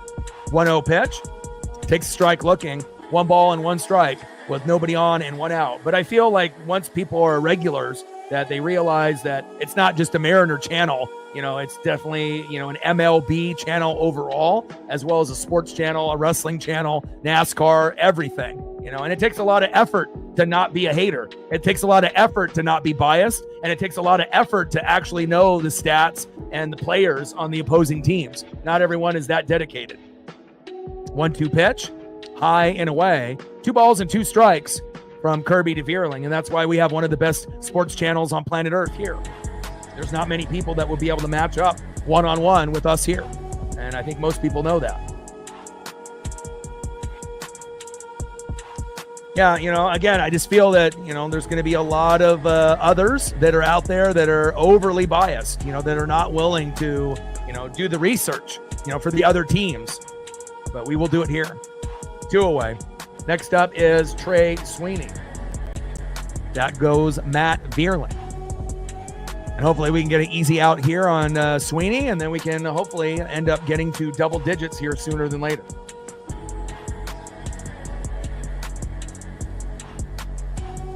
First pitch from Kirby to Sweeney. Takes a strike swinging, low and away, 0-1 count. I mean, nothing is worse when, you're talking to someone that is overly biased or, that hangs on every word that like Stephen A or Skip Bayless say, like people that don't really make up their own mind. They just go with what they read, on the internet or what they follow on social media. But news bulletin, news flash, not everyone on the internet is smart. There's a lot of idiots that are dumb that give out wrong information. And if you're one of those people that follows someone that's dumb, then you're going to end up, becoming a little dumb yourself, based on the knowledge that you're getting, as long as you realize that that's not true. But again, a lot of it is just, shock factor bullshit stuff that's biased and, just trying to get a click, right? And that is out number 3.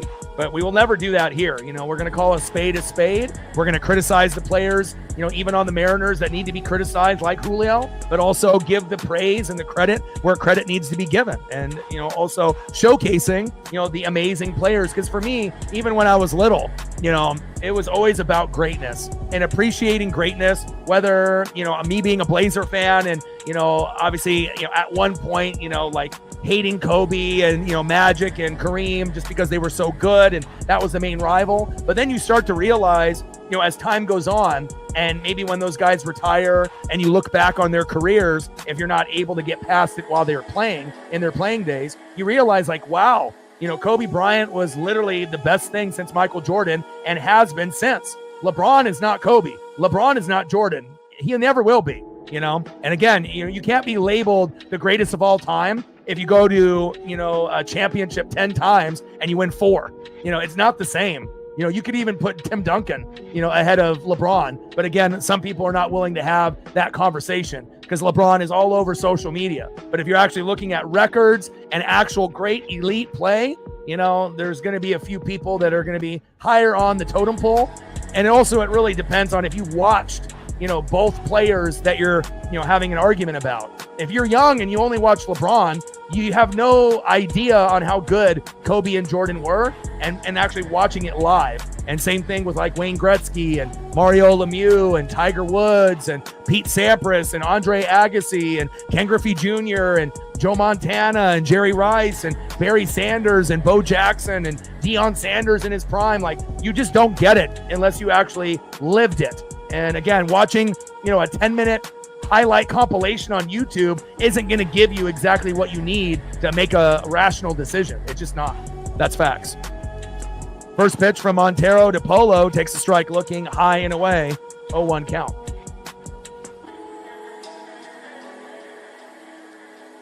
Let's go, Polo.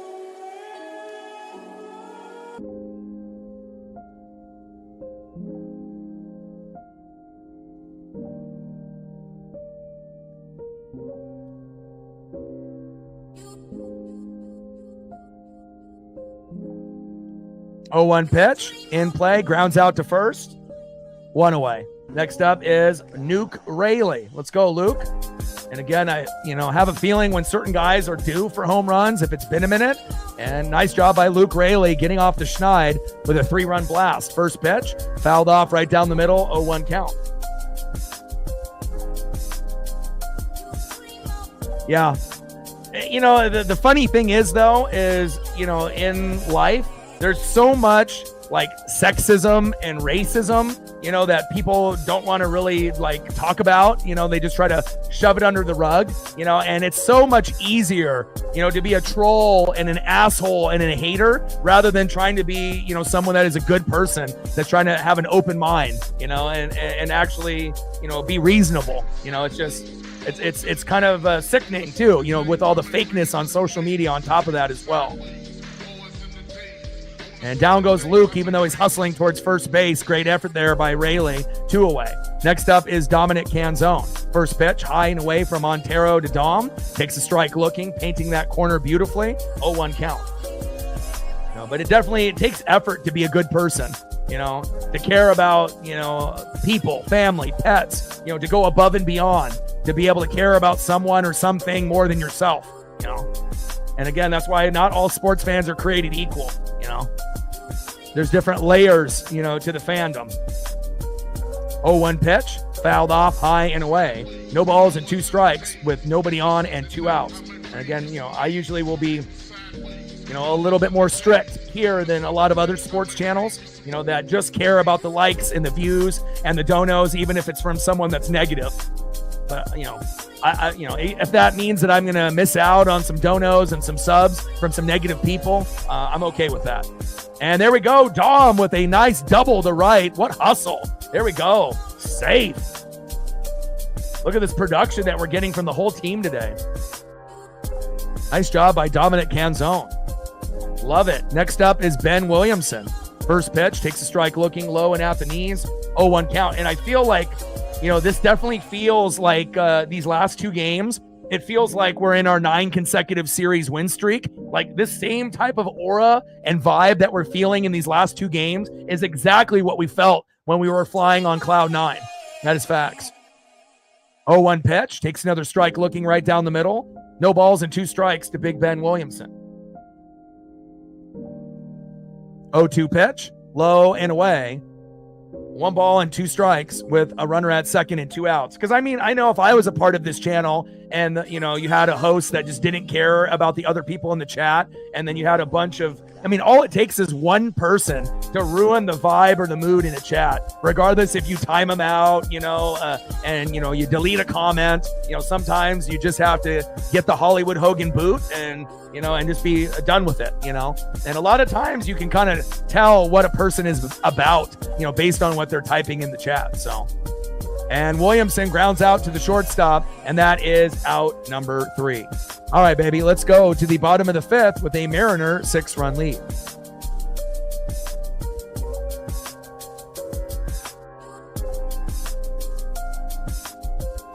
Next up for the Tigers, the stash from the past. He's got the best stash in MLB, Jake Rogers, 0-for-1 with a K. Batting second, 0-for-1 with a run and a base on ball, Colt Keith. And batting third, having himself a day, 2-for-2, former Yankee Gleyber Torres. Trident's up. Let's go M's. Like, sub, donate, comment, share. If you haven't smashed that like button yet, please do. And again, if anything that you want to be able to see Charles or Monkey Kung Fu, let me know and I got you. And Reflect is joining the dono party as well. $5 holla. This is actually one of the most complete games I've seen from the Mariners in a minute. And we only need Cal to get a hit, and everyone in the starting lineup will have at least one. Incredible. Stacks, racks, jack, bang, bang. And on top of what it makes it most surprising, we scored more than 10 runs yesterday, and we're able to put up a 7 spot so far. Rare and unusual. Rain delay. We're terrible with rain delays in the last couple years. We haven't even won 1 game with a rain delay in 2025. Today seems like it's going to be the day. Nice job by the Seattle Mariners here today, baby. And on top of that, we got Logan Gilbert tomorrow. So we already are super confident when Logan's on the mound, even though occasionally he'll give up 3 to 4 runs. But if the bats come alive and we score 7, who cares, right? As long as the bullpen does their job. So we'll find a way to get it done here. Ooh, Kirby Puckett, good choice. And I had some Frank Viola here as well, but let me see if I can bring it up. But we'll get some Frank Viola as well as Kirby Puckett here in a moment. But I had the Franks loading on the side.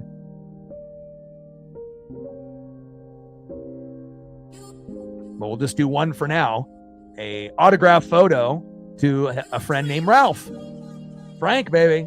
It's crazy because I have kind of a connection, and I know Reflect does as well, with the Twins, because living here in Oregon, 0-1 pitch in play, and Rogers flies out to right, 1 away. When I ended up going to the Portland Beavers, which was the AAA affiliate in Oregon for the Minnesota Twins in the late 80s and the early 90s, when they did have Kirby Puckett and Frank Viola, and they ended up being World Series champions. So to be able to watch like the farm team, of the Twins back then here in Oregon, it was awesome. And I was able to get 2 foul balls balls, got them autographed, sprained my ankle on both of them when I was 10.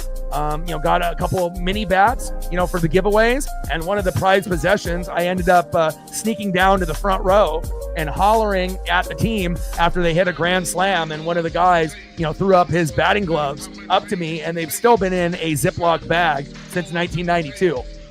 And they were game used. It was like, in the middle towards the end of the season. So they definitely had some wear and tear on them. They weren't brand new gloves, which I thought made them even cooler to this day. So, but I'll see what else I can bring up for you, for Frank and for Kirby. Love both of those guys. Kent Urbeck. I remember a lot of the guys just based off the baseball cards. 0-2 pitch, low and at the knees, 1 ball and 2 strikes from Kirby to Keith. It's crazy, like how, time can go on, but if you were a collector, of, sports cards back in the day in the junk wax era or at any given point, it's like some people can't even remember what they had for breakfast. And I can remember, guys' names on teams from like 40 years ago. Pretty crazy. And Keith on a 1-2 pitch, singles to left. Next up is Gleyber Torres.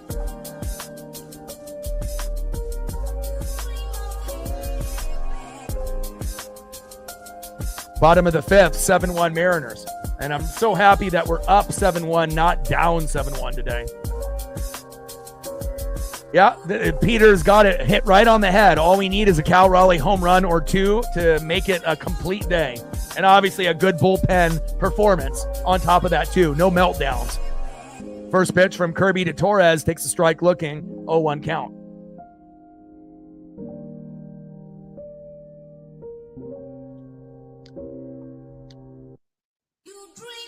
Oh, 1 pitch, takes another strike looking, behind in the count, no balls and 2 strikes with a runner at first and 1 out. And another thing I really love about the channel is that we have such a wide variety of, male and female in the audience, and also race and age, whether, we have fans that are in the United States, or above and beyond, and also the age range. Of having every age range watch, from under 20 years old to people in their 30s, and obviously a very, very high amount of people that are above 40, and even a good 65 and up audience on the channel as well. And I'm always, loving to be able to hear stories from people young and old, about the game they love, like myself, about baseball. Of course, I love football and a lot of other sports as well, but, this is baseball season, right? 1-2 pitch, fouled off right down the middle. 1 ball and 2 strikes to Gleyber Torres. Michael subscribed. I appreciate that. And again, we've been gaining quite a few subscribers daily, about 5 to 15. And we're just approaching 4,000 regular viewers. We started the baseball season around 1,000 to 1,500, and we've hit 3,900 today. I imagine tomorrow will be 4,000. And that is a big strikeout swinging for Gleyber Torres. See ya.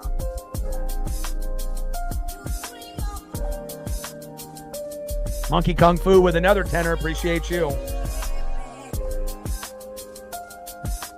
Nice job by George. Keep wheeling and dealing. Bay. Way to bring that electricity. Next up, in the 3-hole, right fielder Wenzel Perez. First pitch, low and away from George Kirby. 1-0 count with the knuckle curve.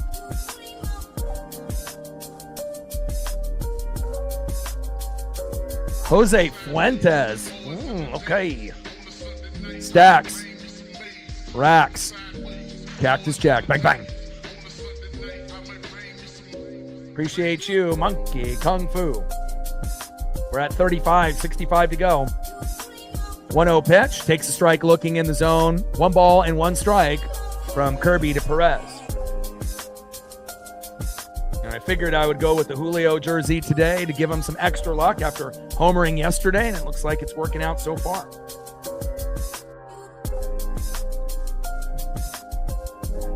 1-1 pitch, high and inside from Kirby to Perez.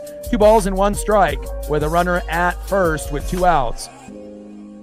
And it's nice to be able to see Kirby have a good performance, even though he was shaky. Ended up, walking a guy and, had runners at second and third with no outs to start the game. And it could have been bad, where we could have ended up being down 4-0. And maybe we, aren't sitting at the score that we're at now if that would have happened. And luckily we were able to only give up 1, with a RBI sac fly and got out of the inning, and it's been all Mariners since.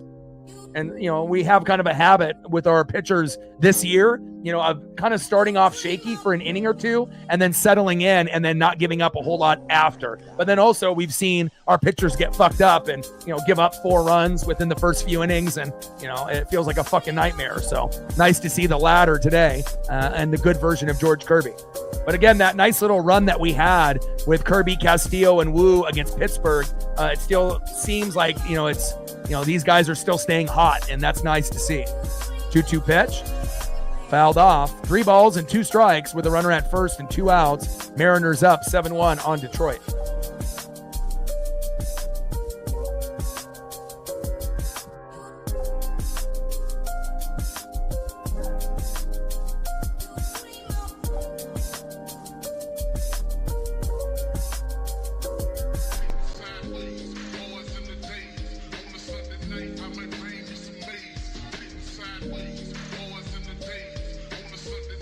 Three, 2 pitch, and there we go. There is a walk. Come on, Kirby.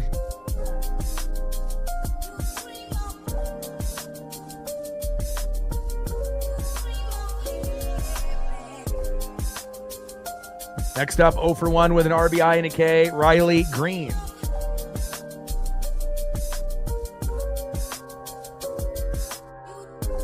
He said, pick a number 1 through 12. 12. Normally, if I was going to pick a number, it would be like 3, but 12. Bottom of the 5th, runners at first and second, 7-1 Mariners. And hopefully Kirby will settle in, and we'll go over the stats with Kirby. See if I can punch it in here real quick. All right, so he's at 4.2 innings pitched, 3 hits, 1 earned run, 3 walks, which is unusual for George. He never walks. And he's got how many Ks? 6? 87 pitches, 56 strikes, 4.02 ERA. So he's getting close where they may pull him.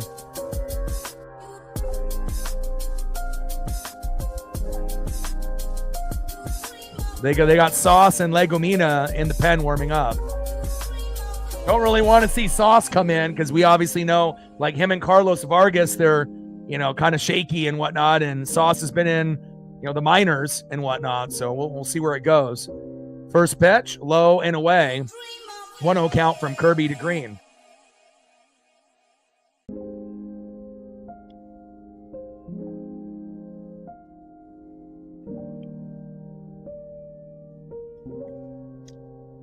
Yeah, I like 7, lucky number 7, but yeah.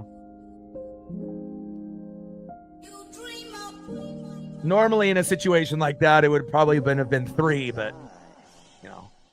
I felt a little extra today, so I went for the biggest number out of all of them. You have a good rest of your day.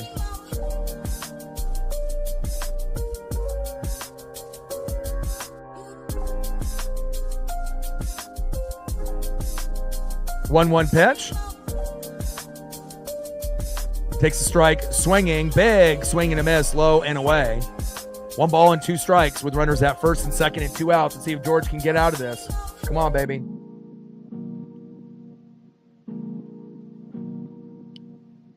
And reflect. Let me know what you guys want to do for photos. Charles, Monkey, reflect. And again, I got the Frank Viola as well as the Kirby Puckets. Trying to get all that situated. And anybody else with those donos, let me know. And I got you. 1-2 pitch, fouled off. 1 ball and 2 strikes to Riley Green. Great power hitter for Detroit this year.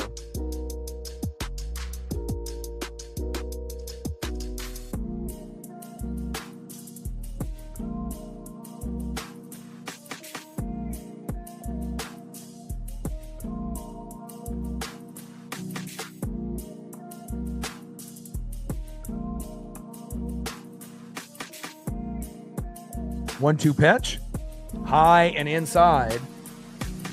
2 balls and 2 strikes with runners at first and second and 2 outs. Come on, George. Be electric here.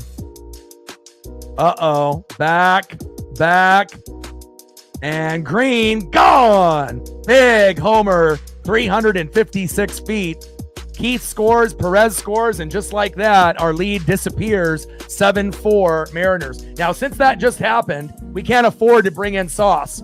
So if they were thinking about bringing Sauce in because we were up 6, that goes fucking out the door. Sauce ends up eating some popcorn and watching the game from the sidelines. At this point, you're going to have to go with Legomina out of those 2 guys. And again, just like that, it shows you how good Riley Green has been for this team.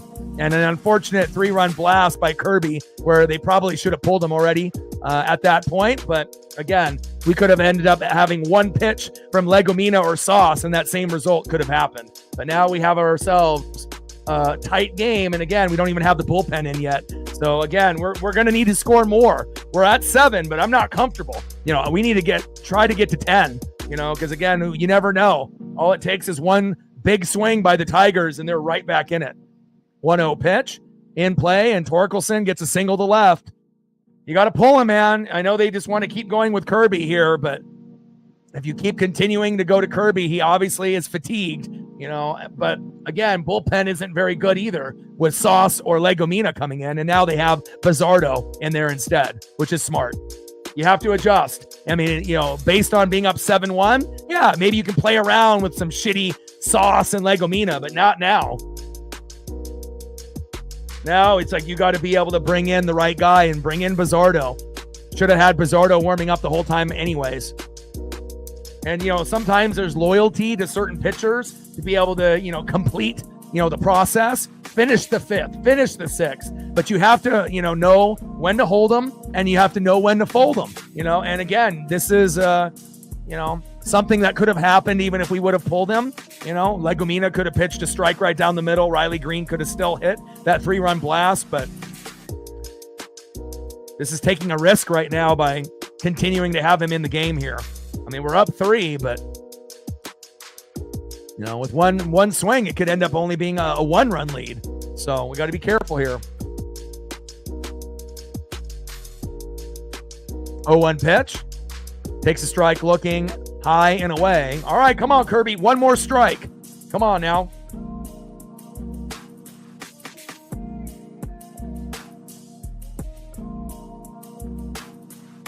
But it definitely makes the game interesting.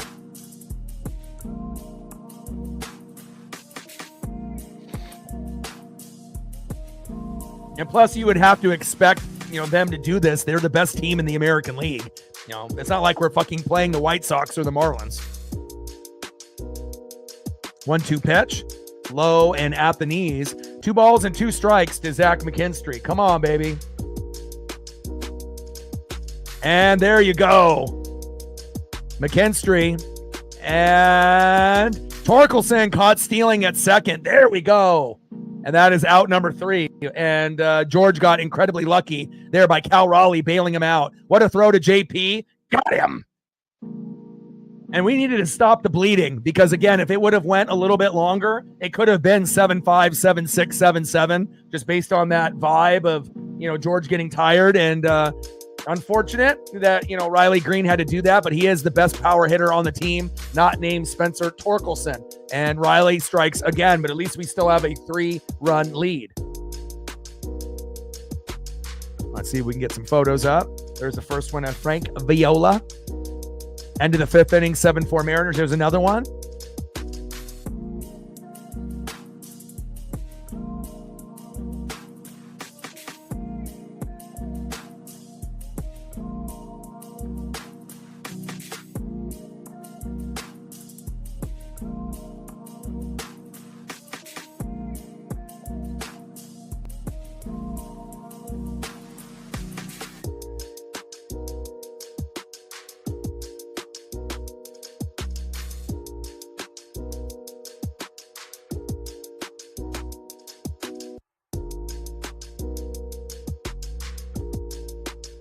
And I love like junk wax era, merchandise. I love the stuff that's from the 80s and the early 90s. It reminds me of my childhood. And, the designs are simple and they're not going to have a lot of glitter and, there's not refractors and things like that. There's no one-of-ones, that all the collectors are clamoring about, but just simple, unique designs year in and year out. The simplicity is what makes it kind of unique. And I love the old school era. And runner is out after the review.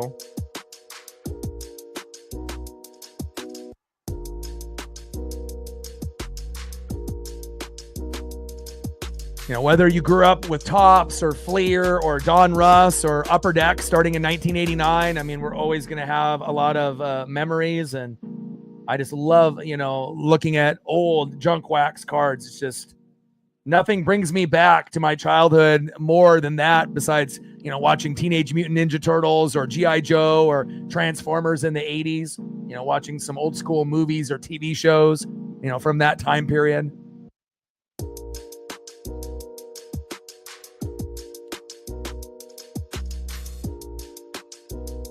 Pre-internet days. Beautiful time. Hope you enjoyed those.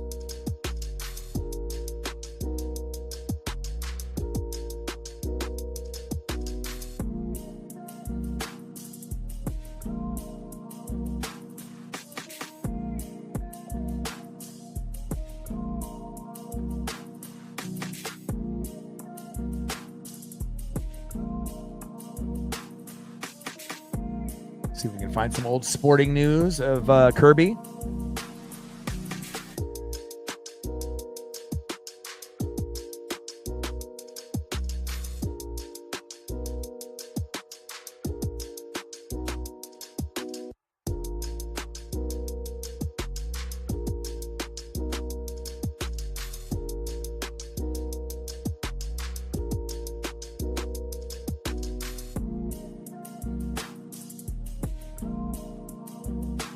First pitch to Cole Young is high and away, 1-0 count.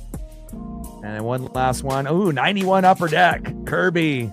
Man, Upper Decks were so killer back in the day. Same thing with Leaf. Everyone was trying to chase the Frank Thomas and Sammy Sosa back in the day. And then obviously the 89 and 90 Upper Deck. Obviously everyone was going for the Ken Griffey Jr. rookie card, Randy Johnson, and a few others. 1-0 pitch with the knuckle curve, low and at the knees. 2 balls and no strikes to Cole Young. 2-0 pitch. And Young flies out to right.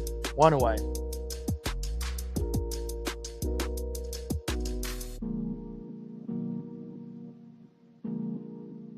Next up for the Mariners in the top of the 6th. 7-4 lead with 1 out, J.P. Crawford. Let's go, J.P.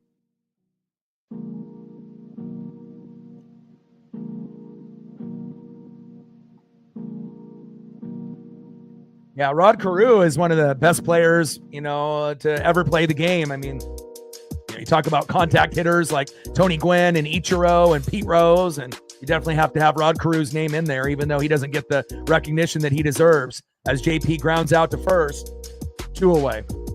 But again, Rod Carew was before a lot of people's time, that could go, it really depends on how old you are. And that's why this channel is so special, is because we have people, from all age ranges, 20 and under, 30 to 40, and then 40 and up, and obviously 65 and up. So, we have people that are 60, 70, 80, 90 years old that are a part of the channel, which is very cool to be able to, kind of pick their brain, being alive longer than some of the others in the room and having a little bit more experience watching sports, going through all those different eras. First pitch from Montero to Julio. Takes a strike looking, 0-1 count. Everyone has a hit on the team so far, besides Cal Raleigh. 0-1 pitch. Back. See ya! I wore the Julio jersey today, and he delivers. Back. 427 feet. See ya! 8-4 Mariners. Let's go!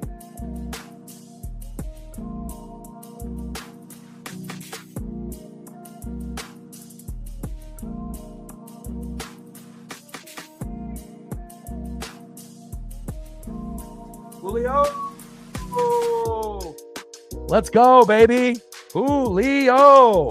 Again, when's the best time to hit a home run? After you hit one. And this is like the first time that we've seen Julio hit home runs in back-to-back games in a long fucking time. Let's go. Tridents up. Julio Rodriguez. And again, Cal is always going to give us a chance to win every game he's in. But the ceiling, with Julio, again, when he plays well, we're really hard to beat. Facts. First pitch, fouled off high and inside, 0-1 count.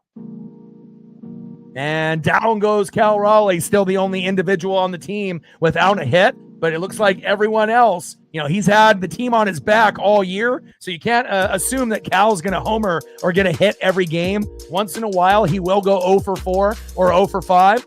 But Julio decides that, hey, I hit a homer yesterday. I don't got any more pressure. I don't have to worry about traveling and going into the All-Star game. I'm not in the home run derby. Now Randy gets to go and have a great time. I can work on my mind and my body and get right. And now, since he made the decision that he's not going to the All-Star game, coincidence? Back-to-back home runs? I don't think so. Obviously, that's connected. And he's playing a little bit more free, a little bit more loose, less pressure. And just like that, after giving up a 3-run bomb, right, to Riley Green, boom, getting one right back with Julio Rodriguez. Beautiful. Nice solo dinger by Julio. That's our guy. Got to make sure you give him love, when he does good things. We can get on him, and, it's like you can beat a dead horse over and over and over, just, going over the same shit, right? But we have to make sure that we are giving him the proper love and recognition when he makes the adjustments in the box and actually is helping us win. Facts. Let's go, baby. That's the Julio I love.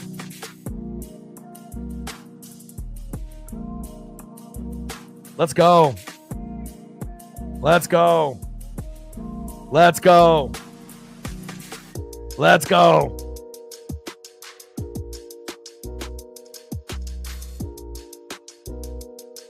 Awesome. Fucking A, man. And I had a couple choices with jerseys, but again, I just wanted to go with Julio today, and also with the thumbnail. I could have went with Julio or George Kirby, but I figured, I don't want to jinx him, so let me just go Randy, since he ended up getting the All-Star bid, and, maybe that would be less pressure on George and Julio today, and both played great. Obviously you didn't really want to see him give up that bomb late by Kirby, but overall, George pitched very, very well, besides that one pitch that turned into that big bomb. So Trent Thornton enters the game. Nice job, J-Rod.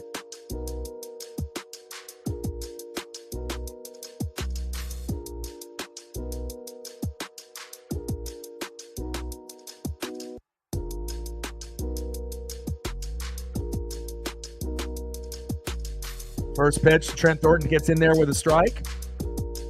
0-1 pitch, in play, and flied out to left. 1 away. Nice job by Trent.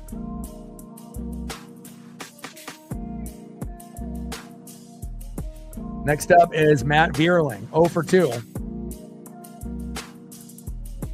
Hopefully it'll be 0 for 3. I still want to see one of these, baby. Big dumper, Seminole thumper. I want to be able to see him go yard. Let's go. We're looking for home run number 39 and home run number 40. Great catch. 1-0 pitch. That one was fouled off with that. 1 ball and 1 strike to Matt Vierling. Let's go, Thornton.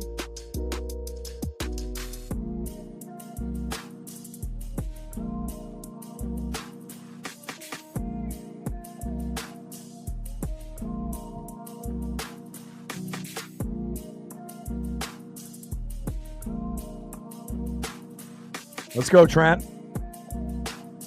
1-1 pitch in play. And Vierling grounds out to second. Here we go. 2 away. Next up, 0 for 2. Shortstop, Trey Sweeney.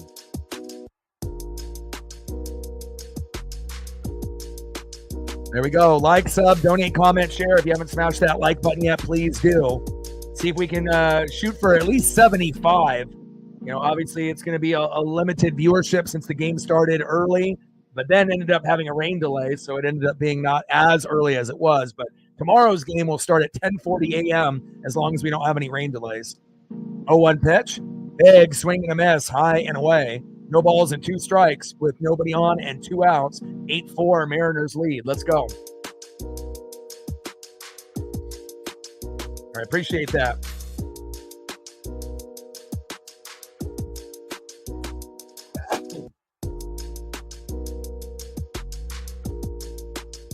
O2 pitch, low and in the zone. Should have been strike 3, almost in the same spot as that pitch against the Yankees. should have went strike 3, game over, but they ended up calling it a ball, even though it was in the strike zone. Next pitch, 2-run RBI, and then it tied the game up. 1-2 pitch. I don't think big swing and a miss, and there is out number 3 on Sweeney. You're the one End who of the owns 6th inning. 8-4 And these are my Mariners. 14. Let's go. Discover is accepted at 99% of places nationwide.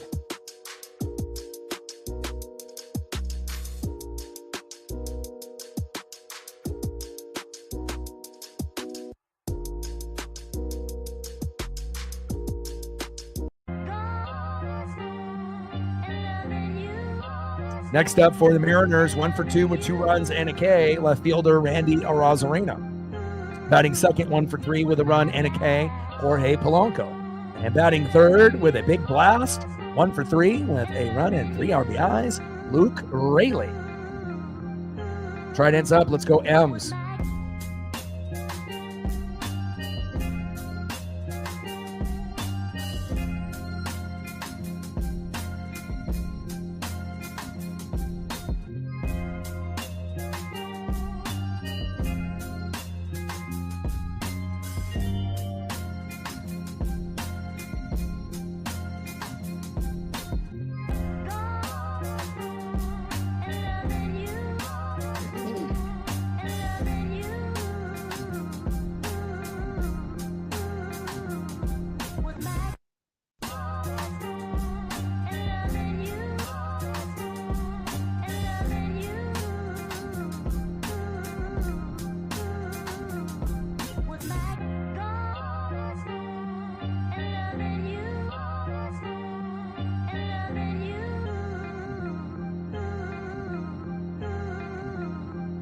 That one's a little too blurry. See if I can find something better.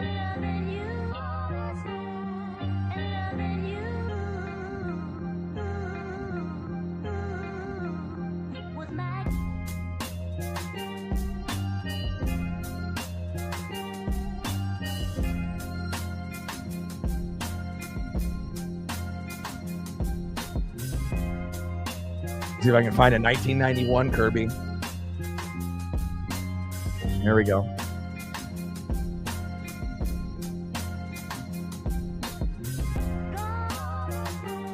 Timeless classic right there. First pitch from Montero to Randy Arozarena. 0-1 count.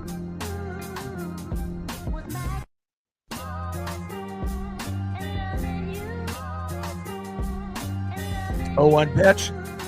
Takes a strike swinging behind in the count. 0-2 to Randy Arozarena. 0-2 pitch, low and away. 1 ball and 2 strikes with that knuckle curve to Randy Arozarena.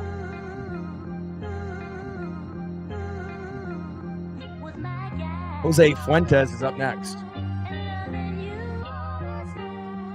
for Monkey Kung Fu.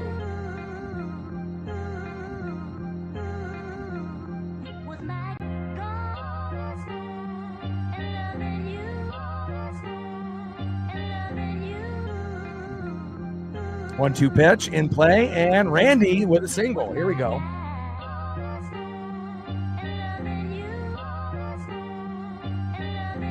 Nice job by Randy. Reaching an infield single to third. Top of the 7th, 8-4 Mariners with no outs. Next up is Jorge Polanco.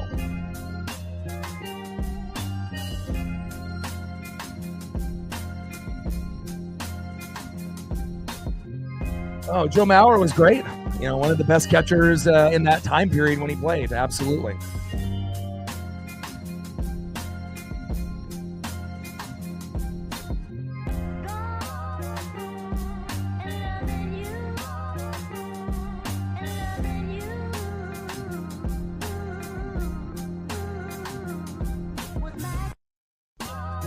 And for the Jose Fuentes, you know, bringing that up for Monkey Kung Fu.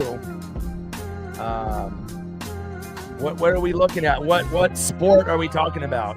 The Jose Fuentes that played football, the Jose Fuentes that ended up being like a gymnastic individual. Like which individual are we talking about? Jose Fuentes.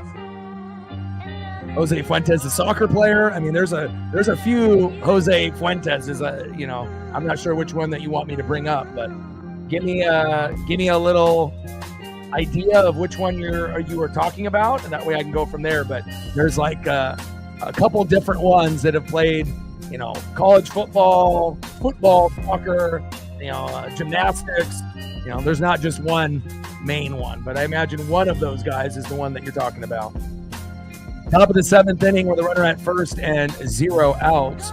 Polo in the box, and they're going to make a pitching change, and they're going to bring in N coming in for Montero.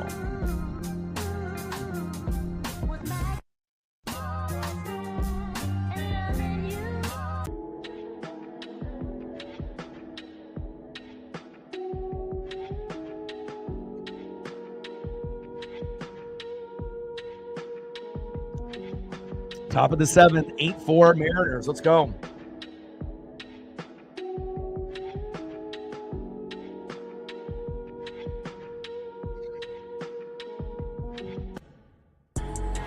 First pitch to Polo, low and at the knees, 1-0 count.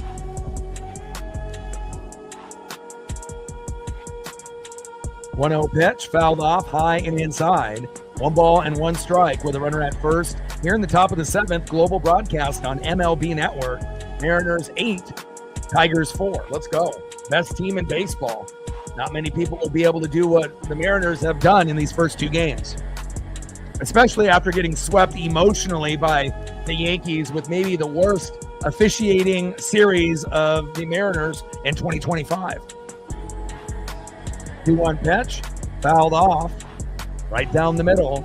2 balls and 2 strikes from Ends to Polo. Charles with a $2 holla. Thank you so much. Stacks, racks, Jack, bang, bang. Let me know what you're looking at photo-wise, and I got you if there's something you want to see. 2-2 pitch, high and inside. Count now is full. 3 balls and 2 strikes to Jorge Polanco. Top of the 7th, Mariners hanging on with a 4-run lead. Let's go, baby. Yeah, been a pretty rough season for the Braves with everything that they've had to endure. And then Acuna now being hurt again. Hopefully he'll be able to be okay with his back. 3-2 pitch, fouled off, high and inside. 4-seam fastball, missing the strike zone, but jamming the hitter. 3-2 pitch, and flied out to left, 1 way.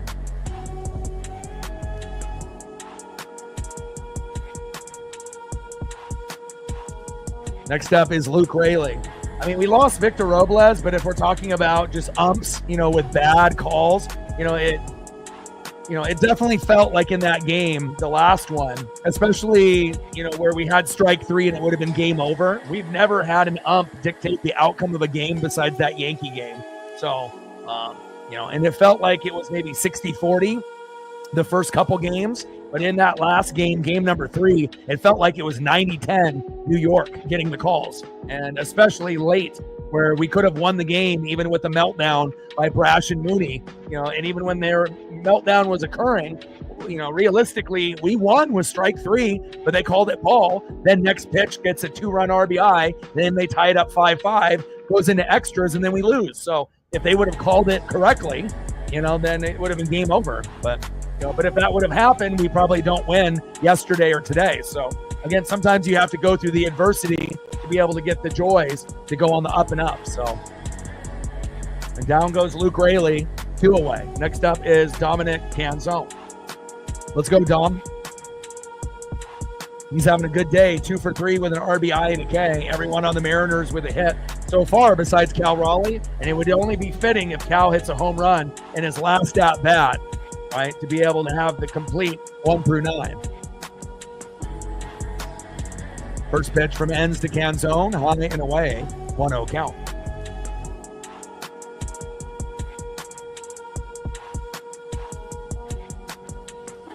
Sure, I got you.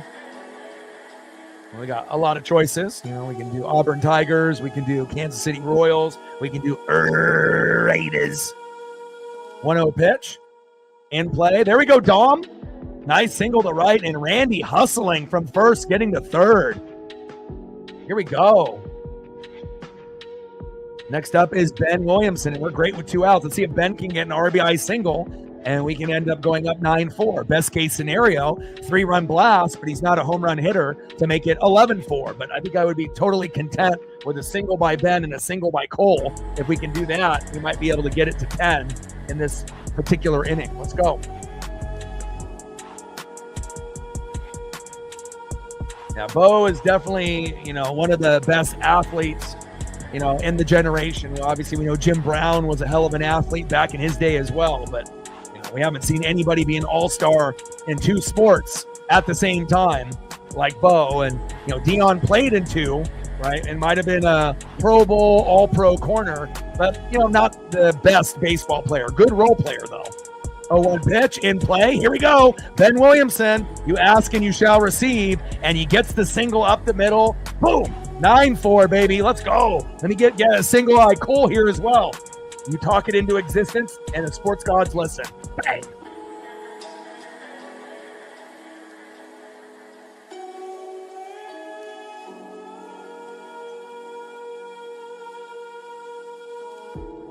Let's go, baby. I love it.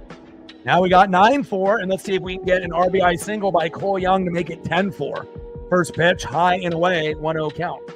And again, it's starting to see a little bit more consistency, from the guys at the bottom of the order. And I love being able to see the development. There's going to be growing pains.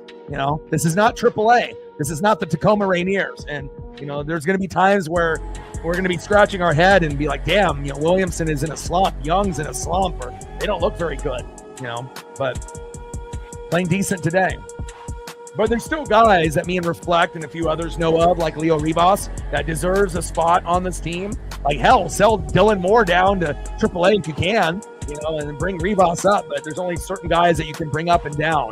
But that would make more sense, actually getting a productive player on the team, even if he only plays once in a while, like Miles Mastroboni, rather than sticking with a guy like Demo, where I don't know if we really have any confidence in him getting any better. But hell, if Solano can be a terrible player and then a good player later in the season, maybe Demo can get back to being the player he was at the beginning of the year, or at least half of what he was would benefit us.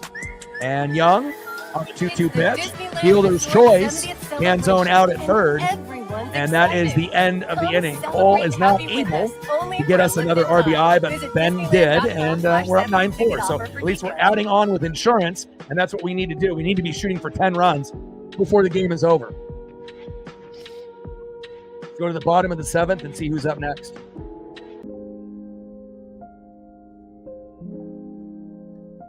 Next up, 0 for 2 with a K, catcher Jake Rogers. Batting second, 1 for 2 with 2 runs and a base on ball, Colt Keith. And batting third, 2 for 3 with a K, Gleyber Torres.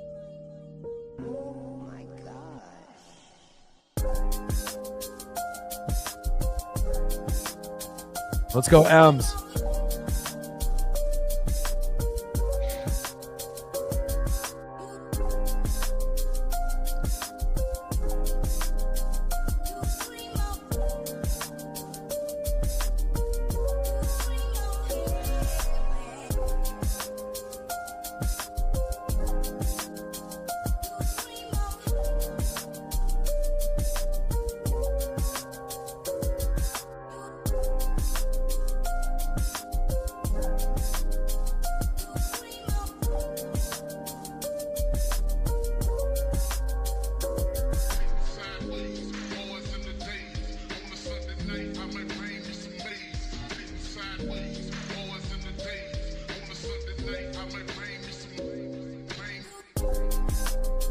But if you're looking at athletes, just based on reading and watching, 3 of the greatest athletes, potentially, back in, high school, college and everything. But you got to think Jackie Robinson back in the day was a hell of an athlete. Jim Brown, hell of an athlete. But Bo, man, he was on another type of level. First pitch from Thornton to Rogers. Takes a strike looking on the line, 0-1 count.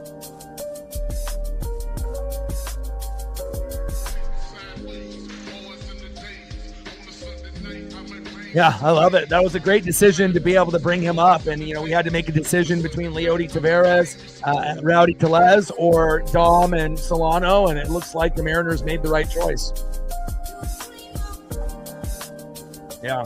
See, these are like the little stats and analytics that I like to be able to, read and, have people share stuff like that with me. So great stats. 0-1 pitch, fouled off, high and away. I'm such a nerd. It's all that's, like I said, collecting cards. It was always me flipping the card over and trying to memorize, height, weight, college, batting average, home runs, and, trying to do that for fucking every player in the league. That takes a lot of discipline.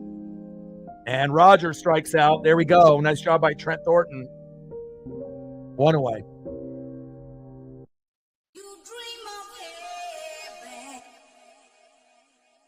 Next up is Colt Keith. Bottom of the 7th, 9-4 Mariners.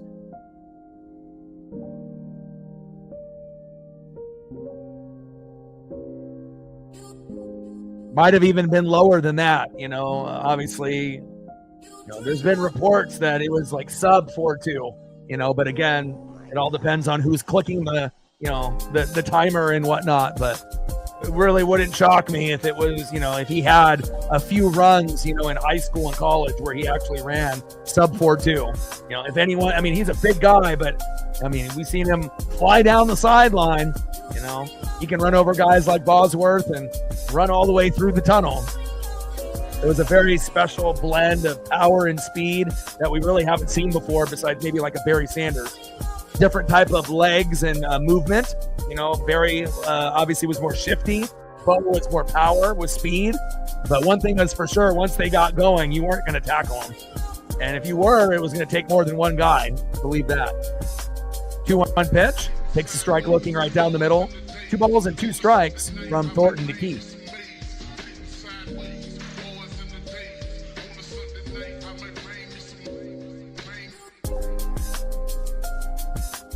Let's go, Trent.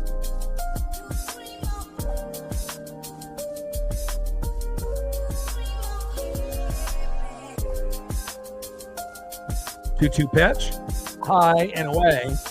3 balls and 2 strikes from Thornton to Keith.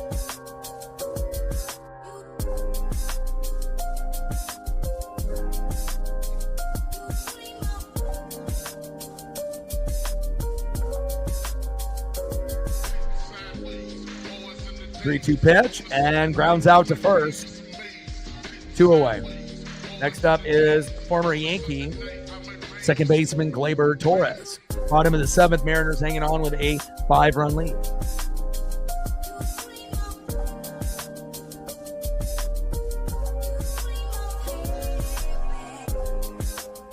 Emmett too, for sure.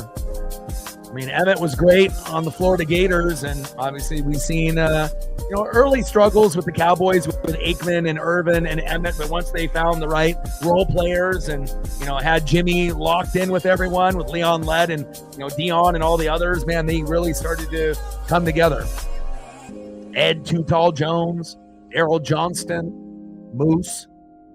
They had a little bit of a squad. Really, the Cowboys haven't been good since them, and they probably never will be. Unless Jerry Jones and his family don't own the team anymore. But sounds like another year of misery, of high expectations being crushed way too soon.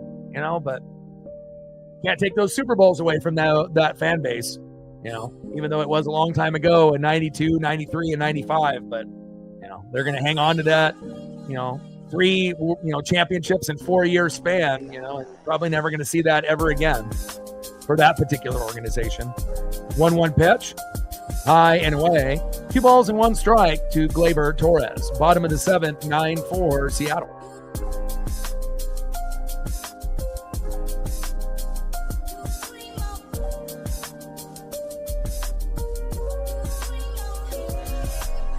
Two-one pitch, high and away. 4-seam fastball missing. 3 balls and 1 strike to Gleyber Torres. Come on, baby. Yeah, well, not even that. Not even being able to make an NFC championship game. It's like one thing to make the playoffs, but if you don't have a good owner and you don't have a good head coach, It doesn't really matter who you have player-wise. Not going to happen.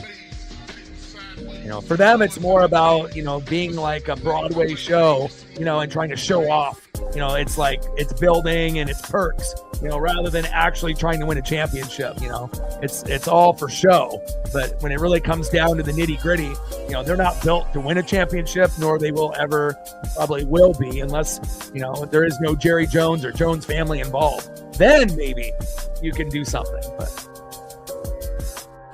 not really the smartest individuals in that draft room either. Like, they never spend money on the right pieces when they become available. And Torres gets a nice double to right. Glaber having himself a good game here, channeling in his inner New York Yankees. Next up is 3-hole hitter, right fielder Wencel Perez. First pitch, high and inside, 1-0 count. Come on, Trent. 1-0 pitch, takes a strike looking high and away. 1 ball and 1 strike to Perez.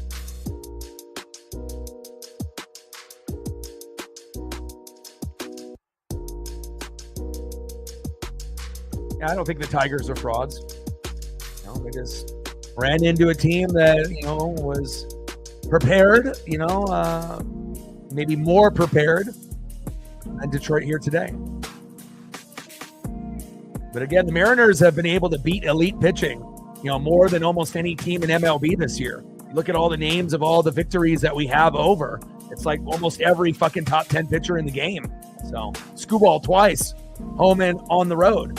So, you're not going to see anybody else do that. And, Detroit is still a very, very good team.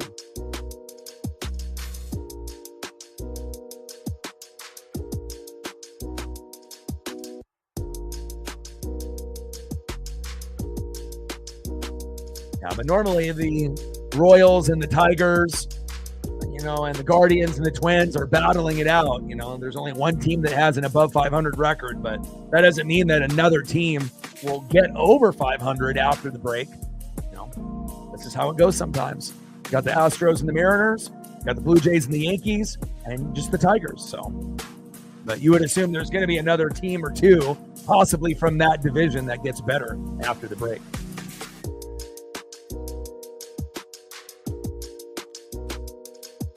One-two pitch, in play, and that's a nice RBI there. Torres scores. 9-5 Seattle.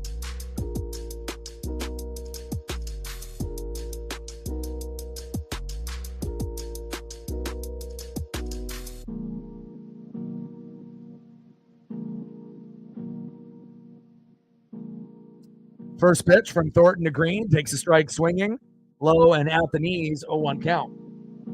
I don't think that anybody knows who the best team is right now. You have a lot of, really solid teams. You got the Astros, doing their thing. You got the Blue Jays, you got the Tigers, but you don't really know how long the Blue Jays are going to stay up at the top. Yankees could always, catch up at some point, possibly, maybe not, right? And then you obviously have the Mets and the Phillies, and you got the Cubs and the Brewers and the Cardinals, as for teams above 500, Dodgers, Giants, Padres. But the Dodgers have been on a little bit of a skid lately, so I don't think there really is, one individual team that you can say for sure is the number one team in baseball. You can look at records, but I don't think there's really one team that's above and beyond everyone else. There's like a lot of good quality top 5 and top 10 teams. 0-2 pitch, fouled off low and at the knees. No balls and 2 strikes with a runner at first and 2 outs. 9-5 Seattle lead.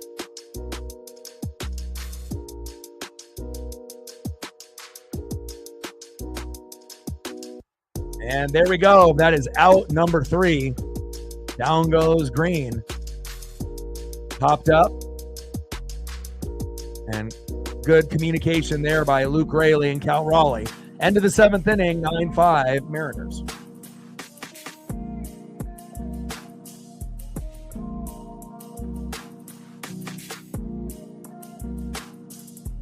Next up for the Mariners, 1 for 4 with an RBI, J.P. Crawford. Batting second, 2 for 3 with 2 runs, 2 RBIs, a base on ball. And it's always great when you can see Julio Rodriguez homering in a matchup. And that's what we got here today, Julio Rodriguez. And batting third, the only player on the team that doesn't have a hit yet, 0 for 3 with an RBI and 2 Ks, Cal Raleigh. Let's go, Cal.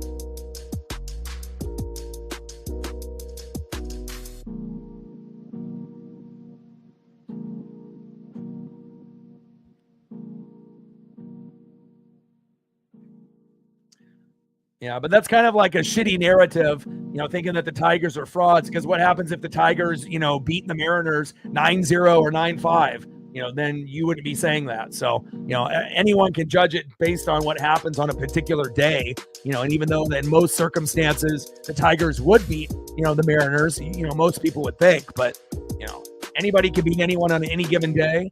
And again, I don't really think there is one single team, even from each, division, that you can say, yeah, by far they are much better than everyone else. There's, 4 or 5 really solid teams on each side, and whoever gets hot at the right time and stays healthy, they're going to be able to make that deep run. And you don't even have to win the division to necessarily make the World Series. It definitely helps, but it could be a wild card team, from either side that, could get hot at the right time. We've seen it before. First pitch to J.P. Crawford from Ents. Low and away with the 4-seam fastball. 1-0 count.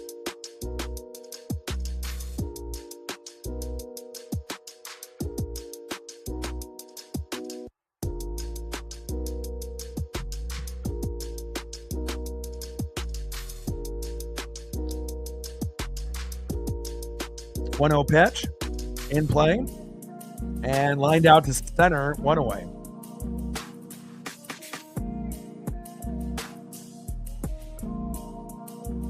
Next up for the Mariners, Julio Rodriguez.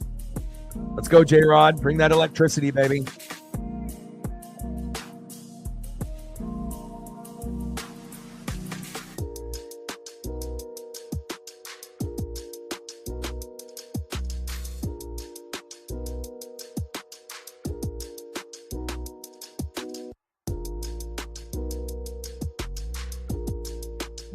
I got a pitching change here.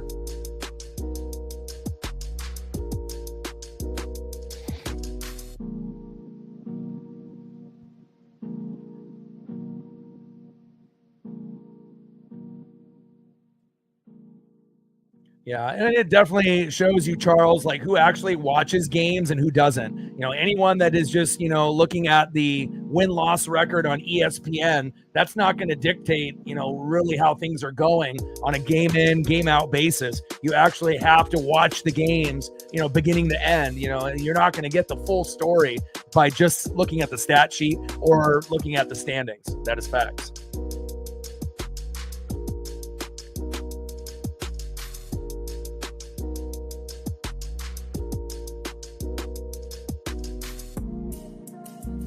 Looks like we gained 5 more subs. And it's been, I think, 6 today. We're normally around that 5 to 15 mark every day. Now we only need 26 more subs to hit 21,000. We are getting close. Let's go, baby.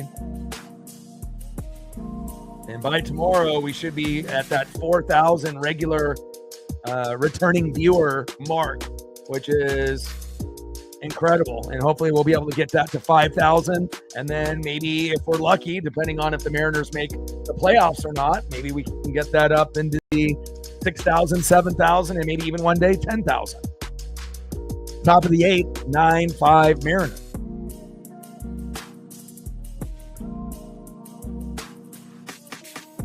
And Lee is coming in. First pitch to Julio Rodriguez. Takes a strike looking, 0-1 count. 0-1 pitch. Low and away. 1 ball and 1 strike to Julio Rodriguez.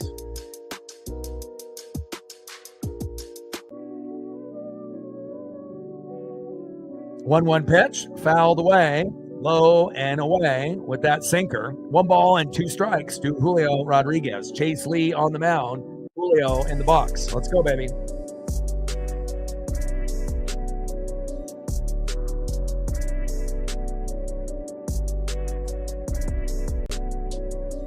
1-2 pitch, high and away. 2 balls and 2 strikes to Julio Rodriguez. Let's go, J-Rod.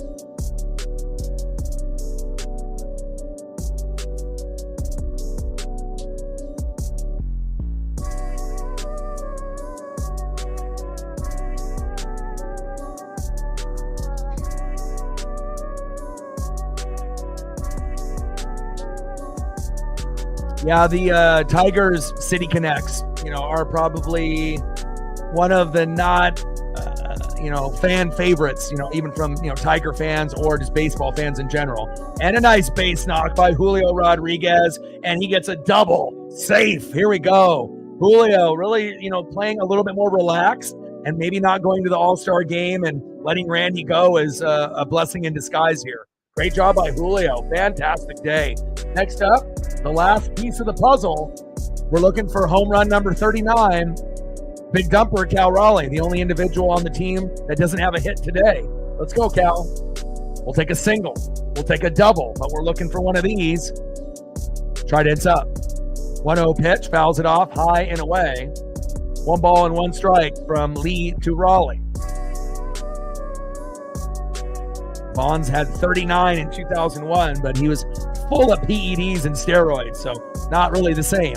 And obviously not the same type of position as Cal Raleigh playing catcher, which is the hardest position in baseball to play. Aaron Judge and Shohei Ohtani, in their wildest dreams, couldn't play catcher. So the most underrated position in baseball and the hardest to play.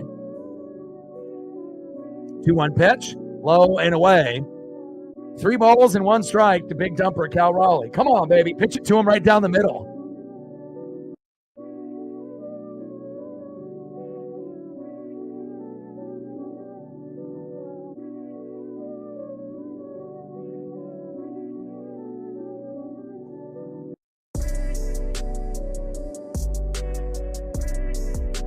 Top of the 8th, 9-5 Mariners. 3-1 pitch. Takes a strike looking. High and away. Count now is full. 3 balls and 2 strikes to big dumper Cal Raleigh. Come on, Cal. Let's go, baby. You were the Seminole thumper, and now you're the big dumper. Let's go, Cal.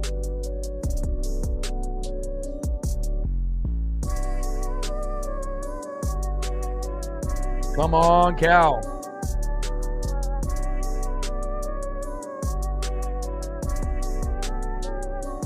Time is called.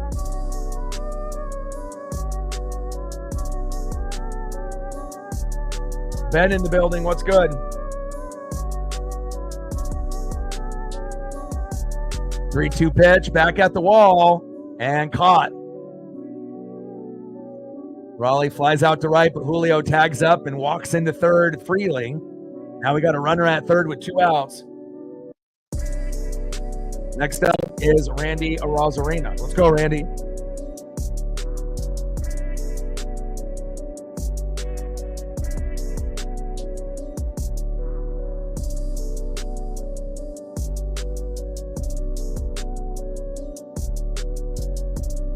But always a good sign, where everyone else steps up and, we don't really need a whole lot out of Cal to win a game. And there's going to be games where Cal carries us. Uh-oh.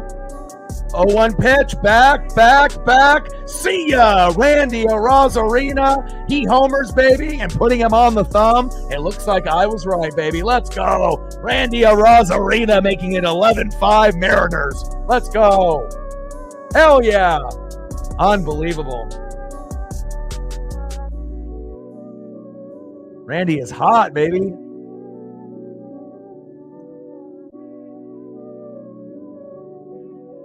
Let's go.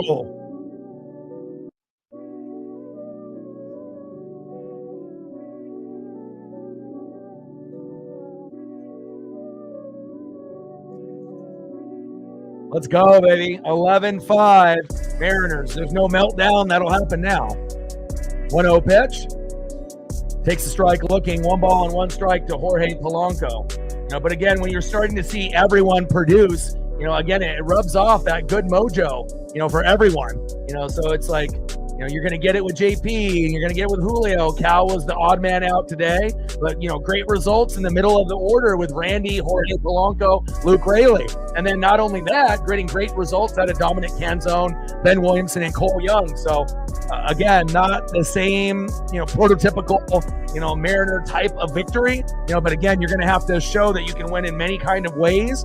And what a great top-down performance, and really the only individual not to be able to get that, big hit, Cal Raleigh. But hell, there's going to be plenty of games where he single-handedly, gets 2 home runs, 4 to 6 RBIs, and ends up winning a game for us by himself. So, top of the 8th, 11-5 Mariners. 2-2 pitch, high and away. Count now is full. 3 balls and 2 strikes to Jorge Polanco. Let's go, baby.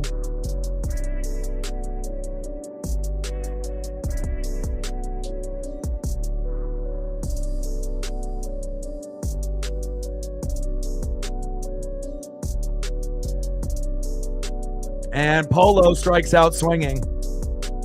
And that is out number 3.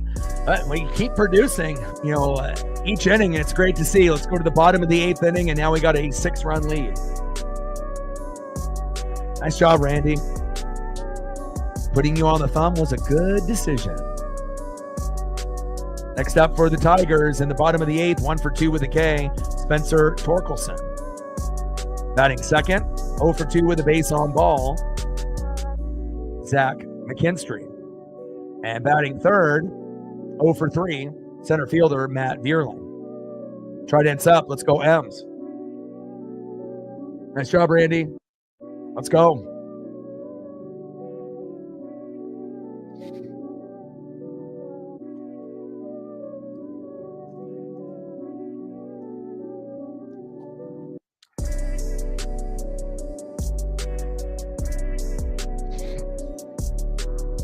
Yeah, I think it's cool that we're able to see, teams that normally aren't, very, very good, that are showcasing a little bit of flash. Like, I don't think anyone anticipated the Blue Jays overtaking the Yankees at this point, and obviously Astros are one of those teams that no matter who they have on the team or not, it just seems like they still find a way to get it done, right? But again, big surprises this year, probably to some, the Tigers, the Cubs, the Giants. And it's always nice to be able to see, kind of a new wave of teams instead of seeing the same Dodgers, Yankees, Padres over and over and over. Like, it's nice to be able to mix in a few other teams to see, that, hey, there's other teams in other cities that can bring it. So, bottom of the 8th, 11-5 Seattle.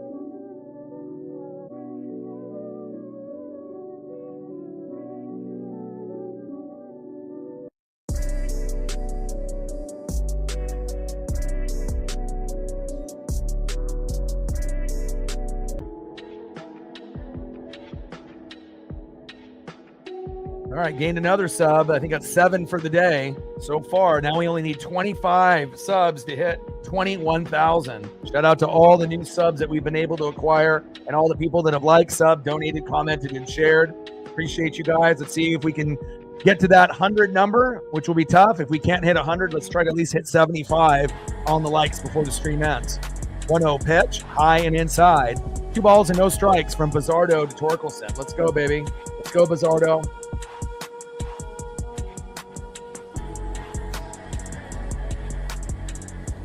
Great day yesterday against Scooball. Great day against Casey Mize. The Mariners being able to beat up 2 pitchers that have 9 wins or more. Not a lot of teams are going to be able to do that. But again, if you go back and look at our track record of playing elite pitchers, we might have the best record in MLB against elite pitchers this year. It's very impressive on how many wins we have and against who we have those wins against. 2-1 pitch. Low and away. Should have been called a strike, but called ball. Not sure what that ump is looking at. 3 balls and 1 strike to Spencer Torkelson. And it looks like we gained a few more subs. Now we only need 23. Now we're getting close to 10 new subs just today. And again, we've been pacing about 5 to 15 a day. And Torkelson is walked. Spencer to first. Next up is Zach McKinstry. Here we go. 23 subs to go to get to 20,977. Let's go. First pitch from Bizzardo to McKinstry. High and inside, 1-0 count. We need a strikeout and a double play, or a double play and a strikeout.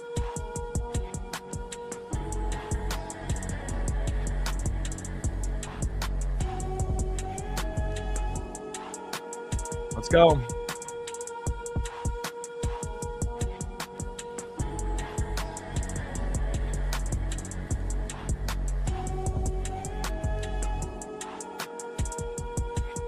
One-0 pitch. Takes a strike, looking in the zone. 1 ball and 1 strike. With a runner at first and no outs. Mariners putting up a back-to-back double-digit performance. And, who knows? We might actually end up getting to 12 or 13 before this game is done. 1-1 pitch. Takes a strike, looking in the zone. 1 ball and 2 strikes from Bizzardo to McKinstry. Let's go, Edward.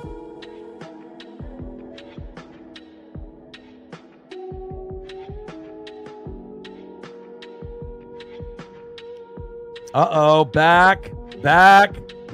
See ya. That's like the first home run Bizzardo's given up in a long time, it feels like. McKinstry homers to right. Torkelson scores. And just like that, for a team that has one of the best records in baseball, they still don't quit. And now it goes to 11-7. Wow. I mean, just imagine if the Mariners only put up like 5 or 6 runs. Like normally when we hit 5 runs, 7 to 10 hits, we feel pretty confident that we could win. But, it shows you how explosive Detroit is on any given moment. As long as the game is still in session, at any given moment, a 2-run, 3-run blast could happen in any inning, and it could get them back in the game. And they've had 2 big home runs here late that against other teams, they might already have retaken the lead. But luckily, we're at 11. But again, very impressive there late by McKinstry homering with Torkelson on board to make it 11-7 from 11-5. Thankful that we have this extra, little padding on the lead. And Vierling reached on an infield single to third. And this is maybe the worst outing Bizzardo has had in a long time. And again, he's been very, very good. He's got the 3rd most innings pitched in the American League. But again, this is probably the worst I've seen Bizzardo all season. And again, he's probably the most improved player on the team from last year to this year. But unfortunately, giving up that home run there and then now giving up another single. I'm not sure if you want to replace him now or, again, we're still up 4 runs, so they're going to continue with him for a while. But hopefully he'll be able to at least get an out to stop the bleeding, and then he can kind of settle back in. So we've definitely seen even our best players getting roughed up lately. Brash, Bizzardo, Spire, and Munoz. And there's another single. You got to pull him. It's 1st and 3rd with no outs. Now they feel like they got the momentum. The crowd is in the game. Pull him. Because if you don't, they might get to 9. And then if you put in the wrong guy after that, it might be tied up 11-11 in the 9th. And again, we'll see if Dan is going to make the right move. And you have to be able to do based on what you're seeing today, not based on what Bizzardo has done in the 2025 season. There's a difference. You have to recognize the difference, and Woodworth is coming out. And I mean, again, there's no scenario where you keep him out there, period, but we'll see. I mean, they already have runners at 1st and 3rd and no outs. I mean, we could get a strikeout and a double play, but I mean, realistically, they're going to score at least 1 here, and they could get as many as 4.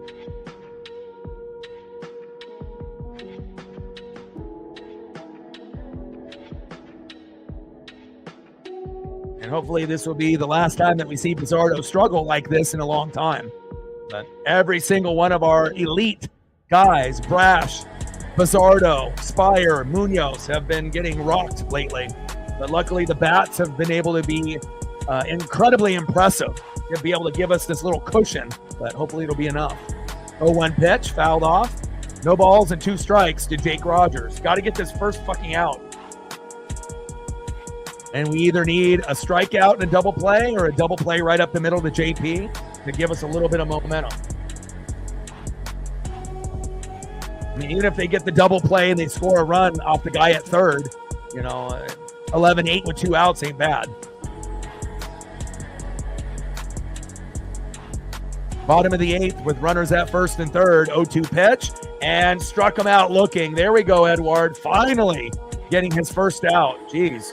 All right, here we go. And here's the double play to Colt Keith.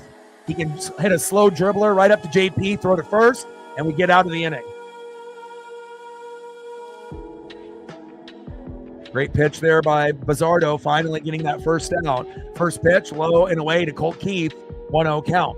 Runners on the corners at first and third. Tigers threatening, and the fans starting to get a little excited. You know, cutting into the lead from 11-5 to 11-7. A very dangerous, quality team. And, you know, like I said, I'm looking forward to playing the Tigers and Yankees in the playoffs. I hope we do. Or the Astros. I mean, I'm not afraid of anybody. You know, and it'll bring out the best in us. And it shows you, like, how good those teams are. You know, the Astros sometimes have our number. Same thing with the Yankees. You know, maybe the Tigers are the only team, you know, that, you know, maybe we have their number. And obviously we know with the Blue Jays, it's pretty competitive when we play them too. You know, we have some past history in 2022 in the playoffs against them. So, you know, it's starting to pan out to be a very special postseason. 1-0 pitch, high and away. 2 balls and no strikes to Colt Keith. Come on, Bizzardo.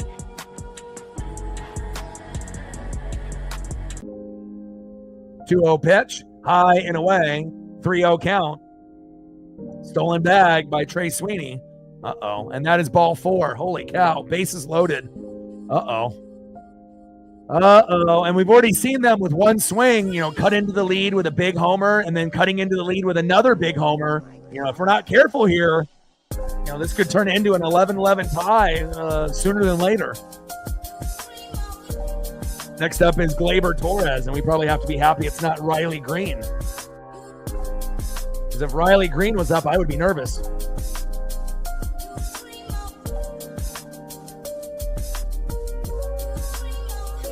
Yeah. But even if you end up pulling him now and then you throw in like a Legomina, who's to say that he doesn't throw the first pitch right down the middle and give up a grand slam or a big play?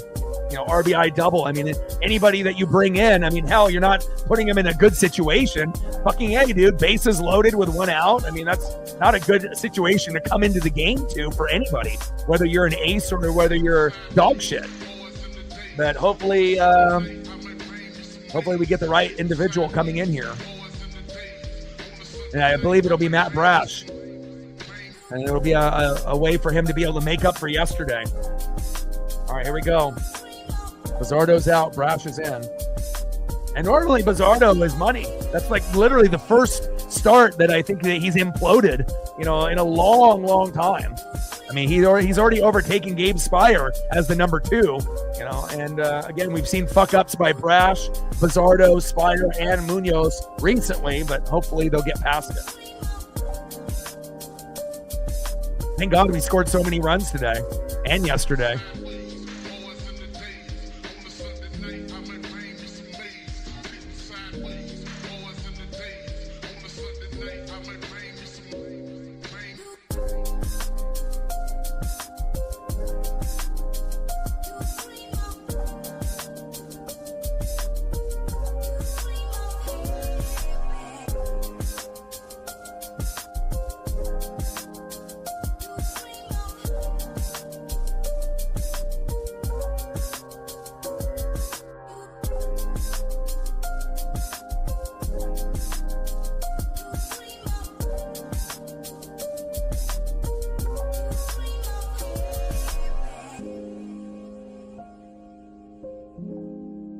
Let's go, Matt.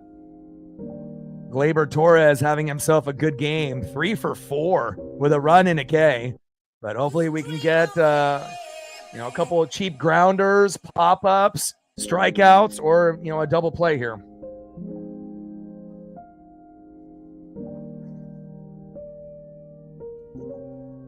$11 runs, 15 hits for the Mariners. Is that good? All right, Brash. Slider sinker combo. We'll tell if Brash is on real quick here. First pitch. Paints the corner beautifully. Should have been called strike, but called ball. Of course it got called ball. 1-0 count. umping has been much better than it was in New York, but we'll see if we actually get the correct calls here late, or if the umps are rooting for a Tiger comeback.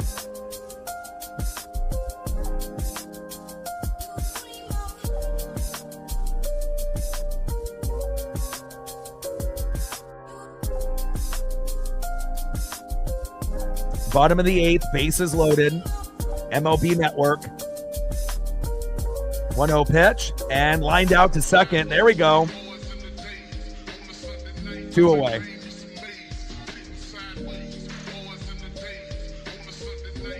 All right, here we go. Potentially the last batter, and hopefully we get out of this. 1 for 3. Wencel Perez. First pitch takes a strike, looking right down the middle. 0-1 count. Good start for Brash. 2 more Ks, baby. Let's go. I want wins against Screwball and Casey Mize. And we got Logan Gilbert on the mound tomorrow. I mean, this is looking pretty good so far. In play, grounded out, and Matt Brash does his job. There we go. Hell yeah. End of the 8th inning with bases loaded. We leave them stranded. And again, we're going to have a good chance. After one more inning, if we get this victory, we're going to have a good chance for the Brooms and to win with Logan Gilbert on the mound tomorrow. You know, again, if it was Gilbert or Wu, you know that we feel that, you know, we can win with those guys against anybody. Facts. But lately, even Kirby and Castillo have been stepping up.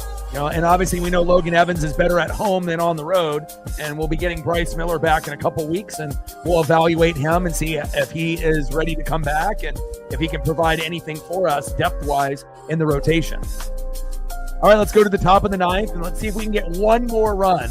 I'm not going to try to get like too greedy. You know, I know we're up by 4, but again, when you're up by 4 against the Tigers, it feels like you're only up by 1.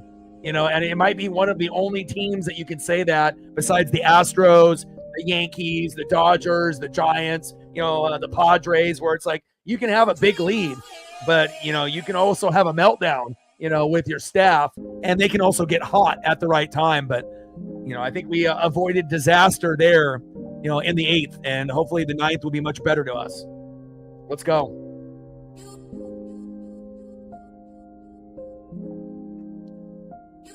Next up for the Mariners, 1 for 4 with a run, 3 RBIs and a K. A nice long ball by Luke Raley.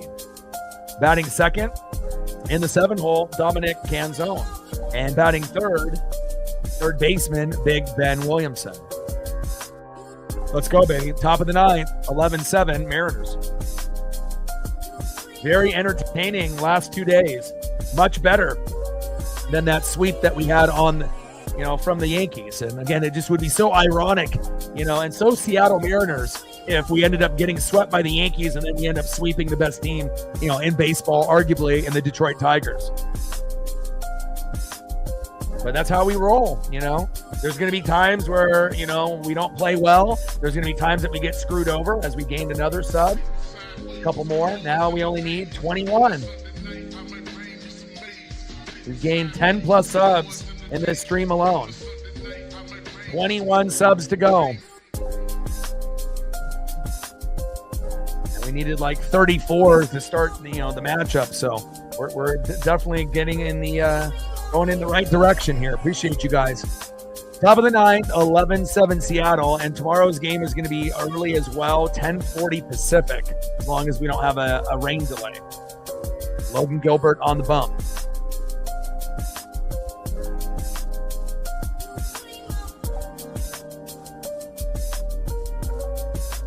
First pitch to Luke Raley, takes a strike, looking right down the middle, 0-1 count.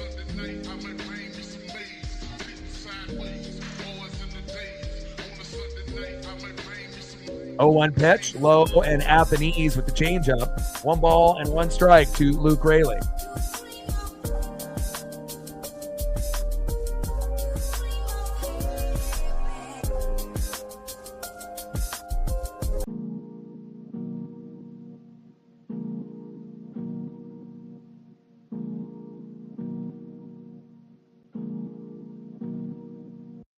That's Soto Mojo, baby.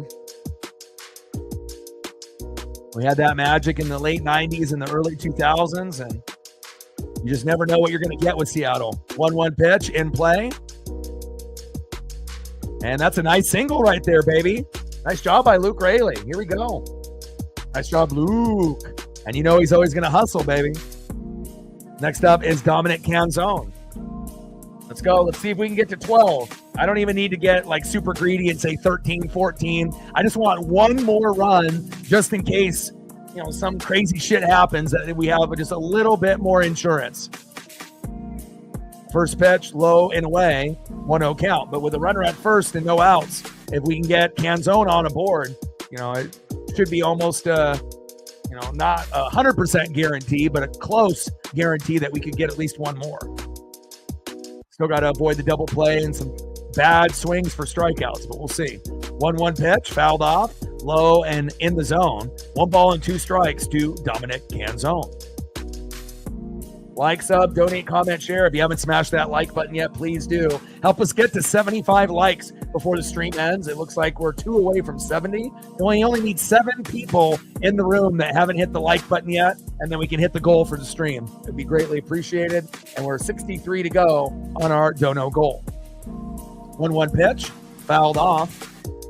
1 ball and 2 strikes. 1-2 pitch in play, and Canzone singles to left. And I love what I'm seeing here, you know, from all phases in the lineup. The top of the order besides Cal, the middle of the order with Randy Polo and Rayleigh, and the bottom of the order with Dom, Ben, and Cole. Let's go.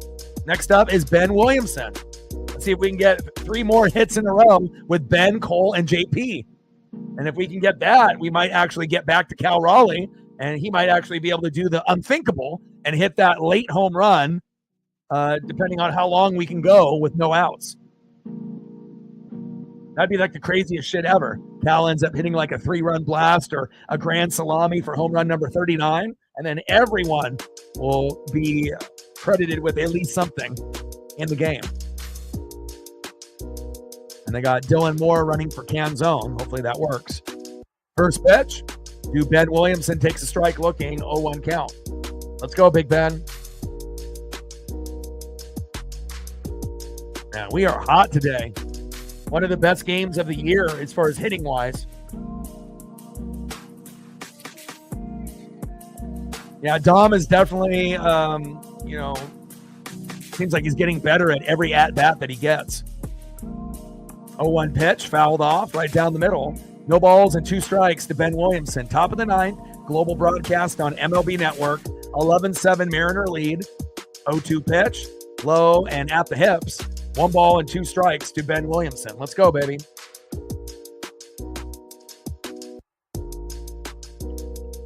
These last 2 days have definitely made up for those previous 3 against the Yankees. And with Logan Gilbert on the mound tomorrow, if we can get the victory here, we legitimately would have a chance to sweep arguably the best team in baseball. Pretty crazy. And hopefully that will, give the naysayers and the doubters and the haters like, okay, this wasn't just luck. We actually have a pretty good team. Our record might not be as good as the Astros, the Yankees, Blue Jays, and Tigers, but that doesn't mean that we can't compete with those teams. And, clearly, if you look at our record, it might be something like similar to the Cardinals and the National League, but they're not on the same level as us. Like, we can have a similar record, but just because they have a record with a couple games above 500 and we do, we're not the same. That's facts. 1-2 pitch, fouled off, high and away. 1 ball and 2 strikes to Ben Williamson. Let's go, Ben. Yes, Julio having a great game, and I decided to rock the Julio jersey today instead of Griffey or Cal, and wanted to give him a little bit more of my support since he ended up homering yesterday. And again, I really do feel him deciding to decline the All-Star game, like a weight has been lifted off his shoulders a little bit. He's not in the home run derby. He doesn't have to worry about traveling, and it seems like he's a little bit more relaxed and having fun. Which should have been the case at the beginning of the year, but obviously, he's stressed out. You can tell. And, luckily we have Cal to pick up the slack. 2-2 pitch. Here we go.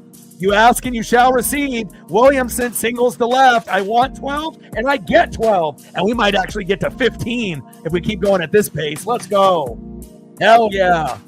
Cal might be able to get us that magic one that we want. Next up is Cole Young. Let's see if Cole can get a single, and then we'll be able to get to Cal Raleigh because we'll have JP, Julio, and Cal. One more big home run before this game is up could be on the horizon. Let's go. For all the doubters and the naysayers and the haters, all they got to do is look at the scoreboard and look at the stats. But if you actually watch the game, it shows you that, we're not afraid. We can compete with anyone. Hell, we went into fucking Wrigley Field and won 2 out of 3. Not many teams can do that. So, we are going to get beat up once in a while. We are going to get screwed over by the umps once in a while. But it shows you as soon as we got swept by the Yankees, we put it in our rearview mirror, and now we're on the brink of possibly sweeping the Tigers. Unbelievable. Let's go. 1-0 pitch. Takes the strike looking. 1 ball and 1 strike with runners at first and second and no outs. 12-7 Tigers. And again, if the inning continues the way that I think it could go, we might be able to get to 15 or 16 before this inning ends. Especially if Cal ends up hitting a home run or Julio when we get to them in the order. Come on now, let's keep this rally going. This is good mojo and good momentum, Uncle Mo, for tomorrow in Logan Gilbert. And I believe this is the first time in the 2025 season that we've had back-to-back, games of 12 runs or more in, back-to-back games, this season. Impressive. 12-3 win yesterday. We're at 12-7, but could end up being 13, 14, or 15, baby. 2-1 pitch, high and away. 3 balls and 1 strike with runners at first and second and no outs. And you can tell this pitcher just walked him, and he can't hit the strike zone. We're in business, baby. Bases loaded for JP Crawford. I mean, we're going to have a very good chance for a grand salami either from JP, Julio, or Cal Raleigh. Let's go. All it takes is a meltdown. And again, we've had our meltdowns, right? But now it's time for the other teams to feel what we usually go through when we have a fucking meltdown, right? The other teams, can have that pressure. First pitch to JP Crawford, fouled off right down the middle. 0-1 count. Bases loaded, top of the 9th, no outs, 12-7 Mariners, and I really, really want a 13, 14, or 15. 15 sounds great. Something about that number. But I'll even take a 16 because a grand salami would be epic. 0-1 pitch, fouled off. No balls and 2 strikes to JP Crawford. But here out of JP, I think RBI single would be great to make it 13. If JP hits a grand salami, good for him. Get the mustard and rye bread. But I think an RBI single would be fantastic. Let's see if we can get it from JP. But again, the way that JP, Julio, and Cal have been hitting lately, besides today for Cal, anything's possible.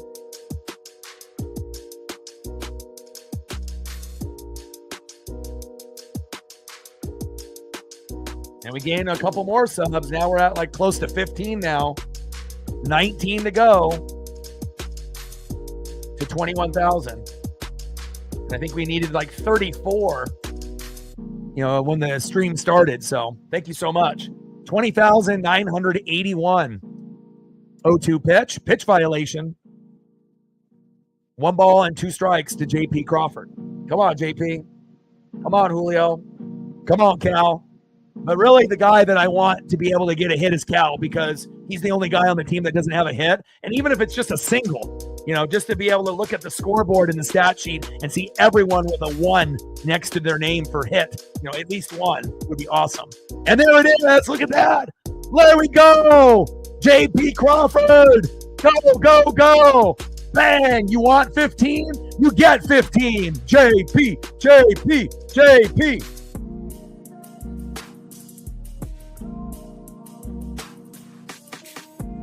Hey, 3-run double. I want 15. You say 15. You get 15. Let's go.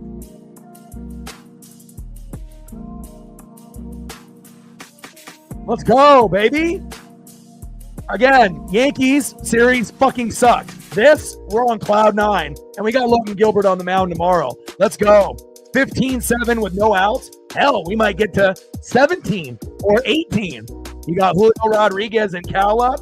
I mean, imagine if Julio homers and then Cal homers. How electric would that be? And then we end up winning the game 17-7 or something of that nature. I'm just trying to talk it into existence so that way we can have some more stats to get excited about here. But even if Julio doesn't homer, if he gets on with a single, and then we can get a 3-run blast from Cal, 18-7. Just saying. Let's go, baby. Julio Rodriguez approaching the box. Top of the ninth, runner at second with no outs. 15-7 Mariners. We're finishing strong. Next two batters, Julio Rodriguez and Cal Raleigh. Could they do the unthinkable and go back to back? Let's go. But I think, having Julio just get on with a single would be very acceptable. And that way we can get the 3-run bomb from Cal. But solo dinger would be fucking insane too. I mean, considering Julio already has a homer today, but let's go. I mean, we've had some tough losses, but I'm definitely going to be remembering these 2 wins against Skubal and Casey Mize for quite a while. And you know what makes it really special is that we're on the road. We're not even at T-Mobile. We're doing it, in their, field. Not many teams can say that, And this is not a team that's only a couple games above 500 like us, 49-45. They're 59-36, 32-16 at home, just to put it into perspective. First pitch to Julio, takes a strike looking, 0-1 count. Come on, Julio. Get on with a single. 0-1 pitch, big swing and a miss. No balls and 2 strikes to Julio Rodriguez.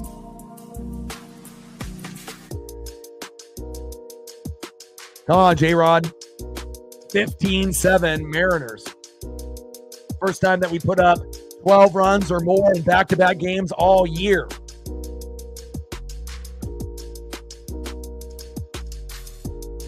Tiger fans disappeared pretty quick.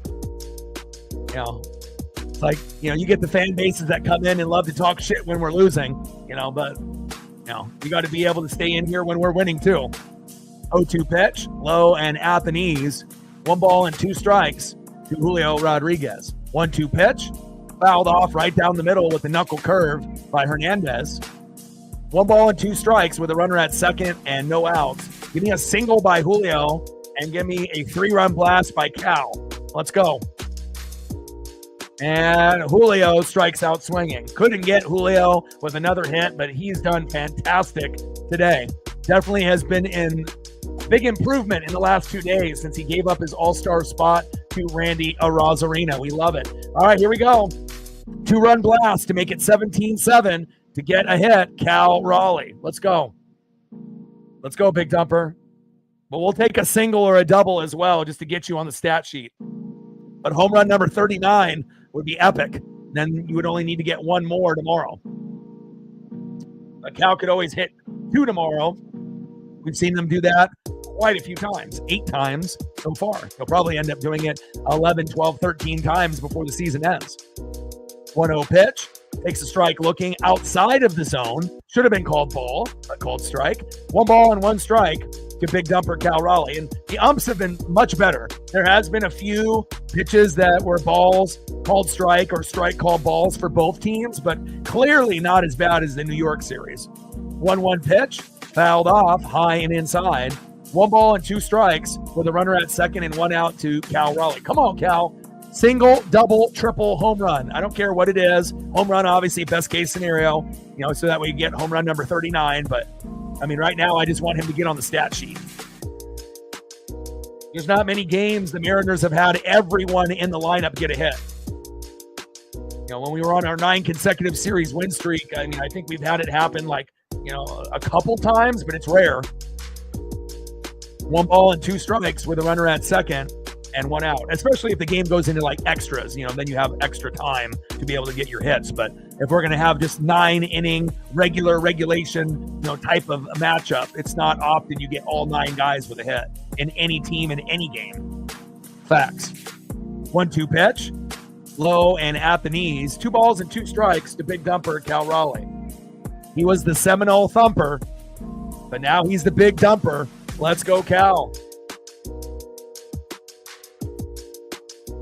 Wild pitch. And Crawford gets to third. Here we go.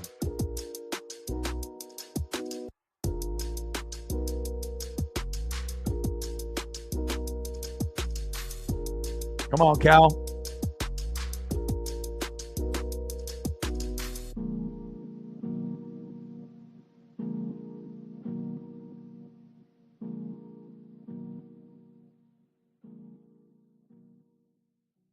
Let's go, Raleigh. Bring that electricity, baby. And that's a walk. Unfortunate that we couldn't get the home run, number 39 from Cal Raleigh, or a single, but I'll still take that. That's positive. Runners at first and third now for Randy Arozarena. And we have others in the lineup. You know, now it's like everyone is a threat to hit a home run except for Williamson and Young. And we saw Young hit one against the Yankees, but we know Williamson and Young are more singles hitters. But at the moment, at any given time, JP, Julio, Cal, Randy, Polo, Rayleigh, Dom could all hit home runs on any given at-bat. And then you know you can get some solid play out of Ben and Cole once they get a little bit more experience. But, you know, lately, you know, there's been some struggles, but you have seen them flash with some, pretty productive play lately. 1-1 pitch, fouled off right down the middle. 1 ball and 2 strikes with runners on the corners at first and third to Randy Arozarena. Top of the ninth, 15-7 lead for Seattle with Hernandez on the mound, Randy in the box. And Arozarena on the 1-2 pitch, strikes out swinging, 2 away. All right, come on, Polo. Got a chance for a 3-run blast to make it 18-7 or an RBI single to make it 16-7. Let's go, Jorge.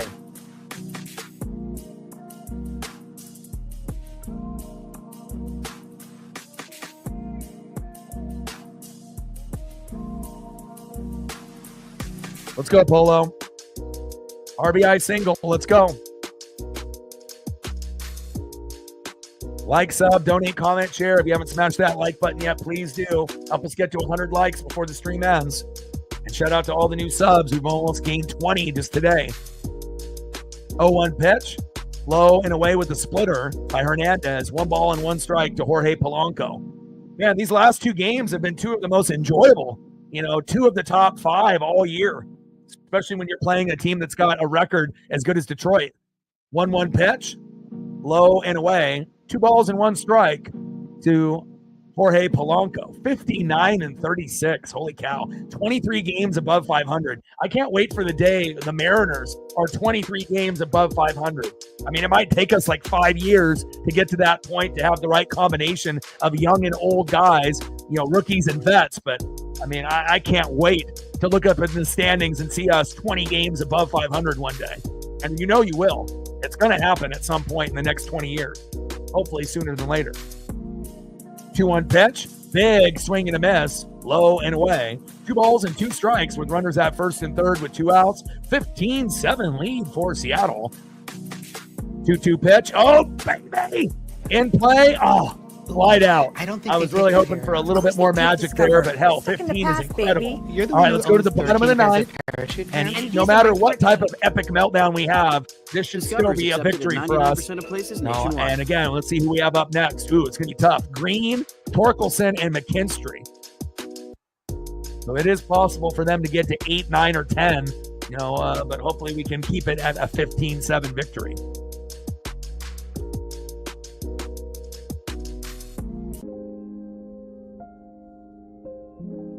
Next up for the Tigers, their best power hitter, not named Spencer Torkelson, Riley Green. 1 for 3 with a run, 4 RBIs and a K. Absolute stud. Batting second, in the running for comeback player of the year with his teammate Javi Baez. 1 for 2 with a run, base on ball and a K. Spencer Torkelson, stud.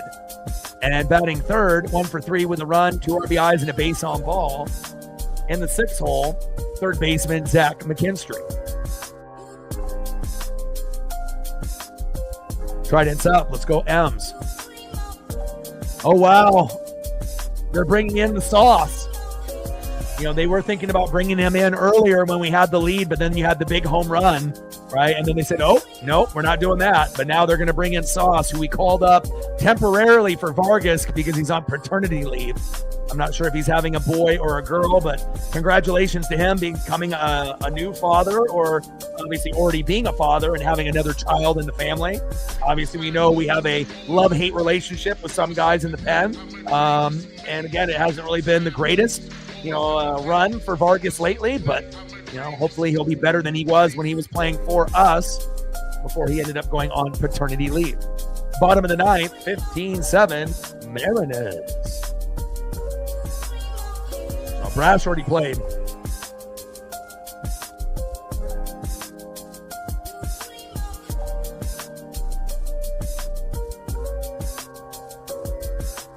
And I don't think the Tigers suck with pitching, Stacy. It's just the Mariners played well. Sometimes it's not about what the team with the best record is doing. Sometimes you got to give credit to the other side, on finding ways to build off momentum. Beating Skubal yesterday, being on cloud nine, and also having a rain delay, because normally the Mariners, after scoring 10 runs, they don't do anything. They score 0-3 99 times out of 100, but today was different, and we haven't won a rain delay game all year. We're like 0 for 5 or 0 for 6, and today we finally were able to break that curse. So we'll see where it goes, and every once in a while, a great team will get beat up, and that's what happened today. First pitch, high and away to Jones, 1-0 count.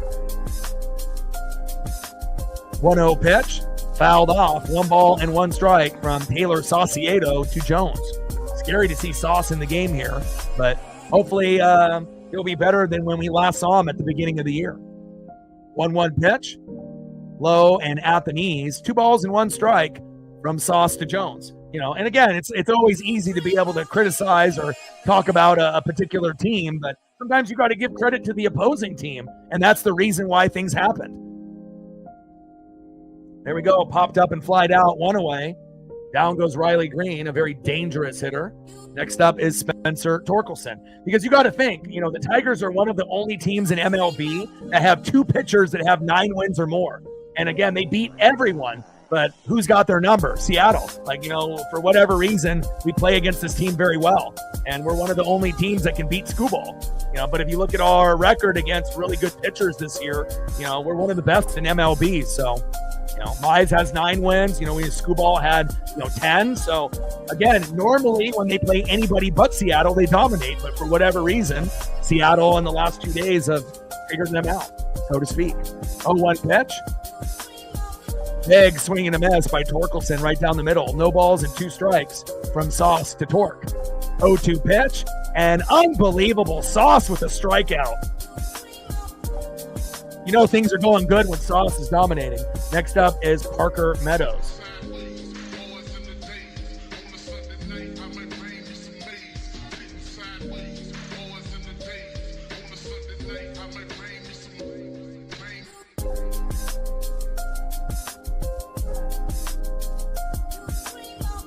First pitch to Parker Meadows from Sauce.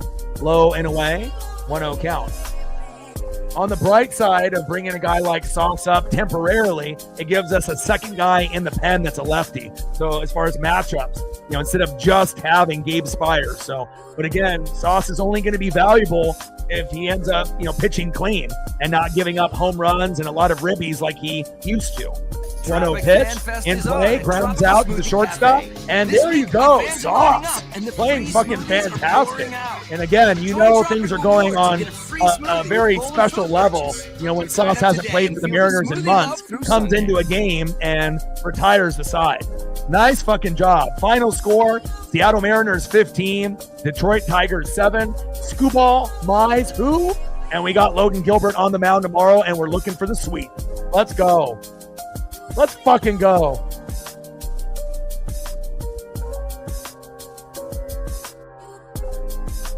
I don't know if I've seen 2 wins back-to-back that have meant more than these 2 against, arguably the best team in baseball in the American League and arguably one of the best teams overall. I mean, looking at record alone, like I said, this is not something that's going to happen to Detroit often.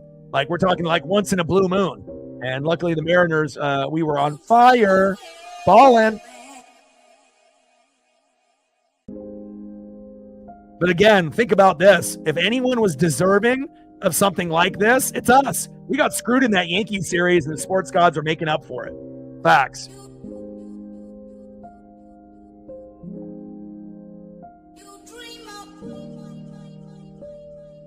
Final score, Seattle Mariners 15, Detroit Tigers 7. We're looking for the sweep. And when the Mariners win, what do? We fucking dance. Mariners win. Mariners win. Mariners win. Fuck yeah. Trident's up, baby. Let's go.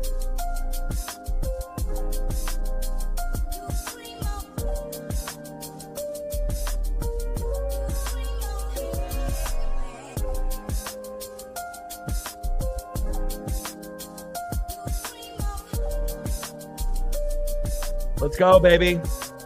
Huge win. First time that we've scored 12 runs back-to-back or higher since May 29th, May 30th, 2012. Let's go.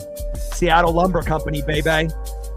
12 runs, 11 hits, game 1, 15 runs, 19 hits, game 2, 3 home runs apiece. And again, doing things that we haven't done in 13, 14 years. Trident's up. Let's go, M's. Fuck yeah, baby. Anything else I can do photo-wise for Charles, Monkey, Reflect? Let me know. And we hit 80 likes because of All Day and Captain doing a great job. Let's go, baby.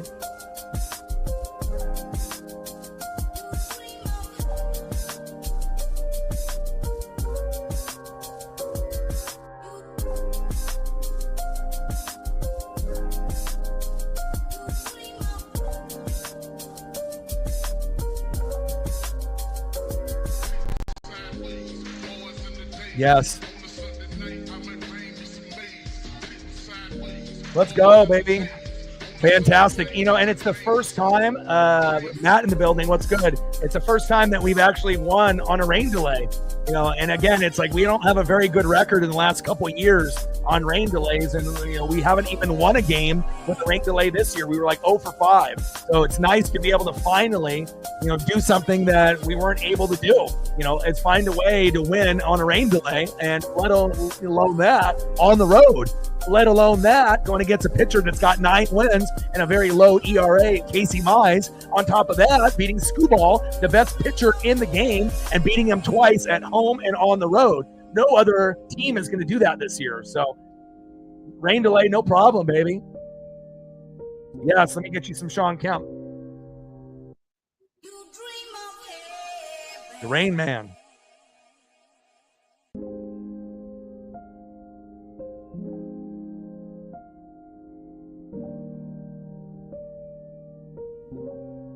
Great job by Dom today.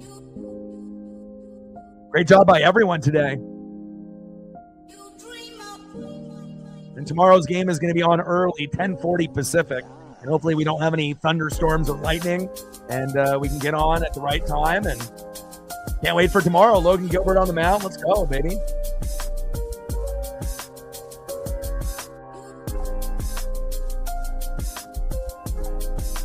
Appreciate you.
Best record in all of baseball, no problem.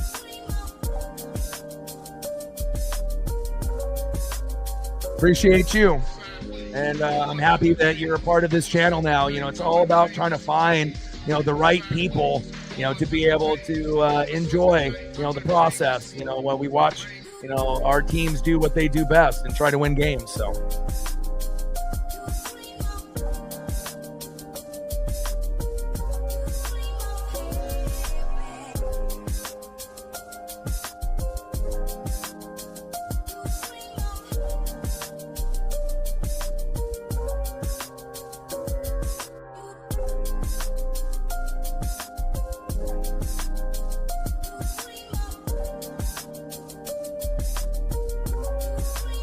I'm on cloud 9 right now, man. But again, I felt good this morning. Like, normally it's like you have a rain delay and I'm like, oh God, like we already know like how things have gone in the past, but I don't know. I woke up super early this morning, and me and Paisley, woke up at like 5:30 in the morning, and then decided to lay down a little bit longer and got our first walk in like at 6:30 in the morning, and then it did another one at like 8:30. Had to squeeze both of them in because if it ends up being like 90 or above, I can only take her on a walk when it gets up to about 75, and that's kind of the cutoff point because I don't want her paws to get burnt, and I want her to be, not overheated and whatnot. And it just felt like we were going to feed off that momentum after beating Scooball.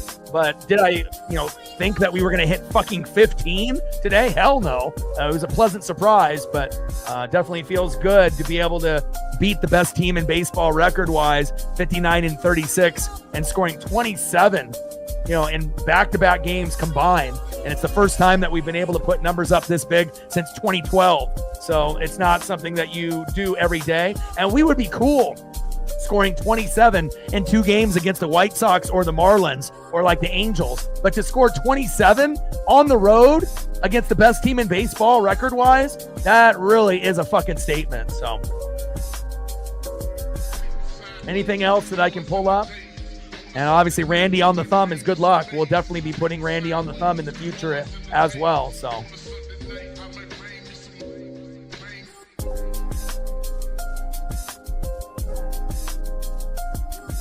great bounce back after that Yankee series. Trident's up, baby.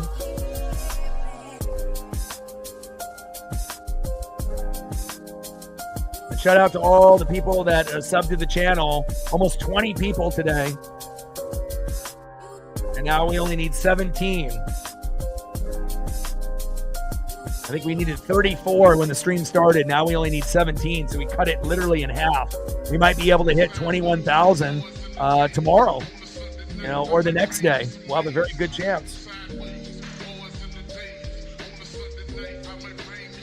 No problem, Captain. Appreciate you. Shout out to All Day and Captain for doing a great job with the mod duties, as always. Charles, Monkey Kung Fu, Reflect, Monkey Kung Fu, and Charles. I didn't get anything back from the Jose Fuentes for Monkey Kung Fu. If he was looking for the soccer player, college football player, or gymnastic individual, but I imagine he'll end up coming through tomorrow, and we'll be able to figure out another photo at that particular time.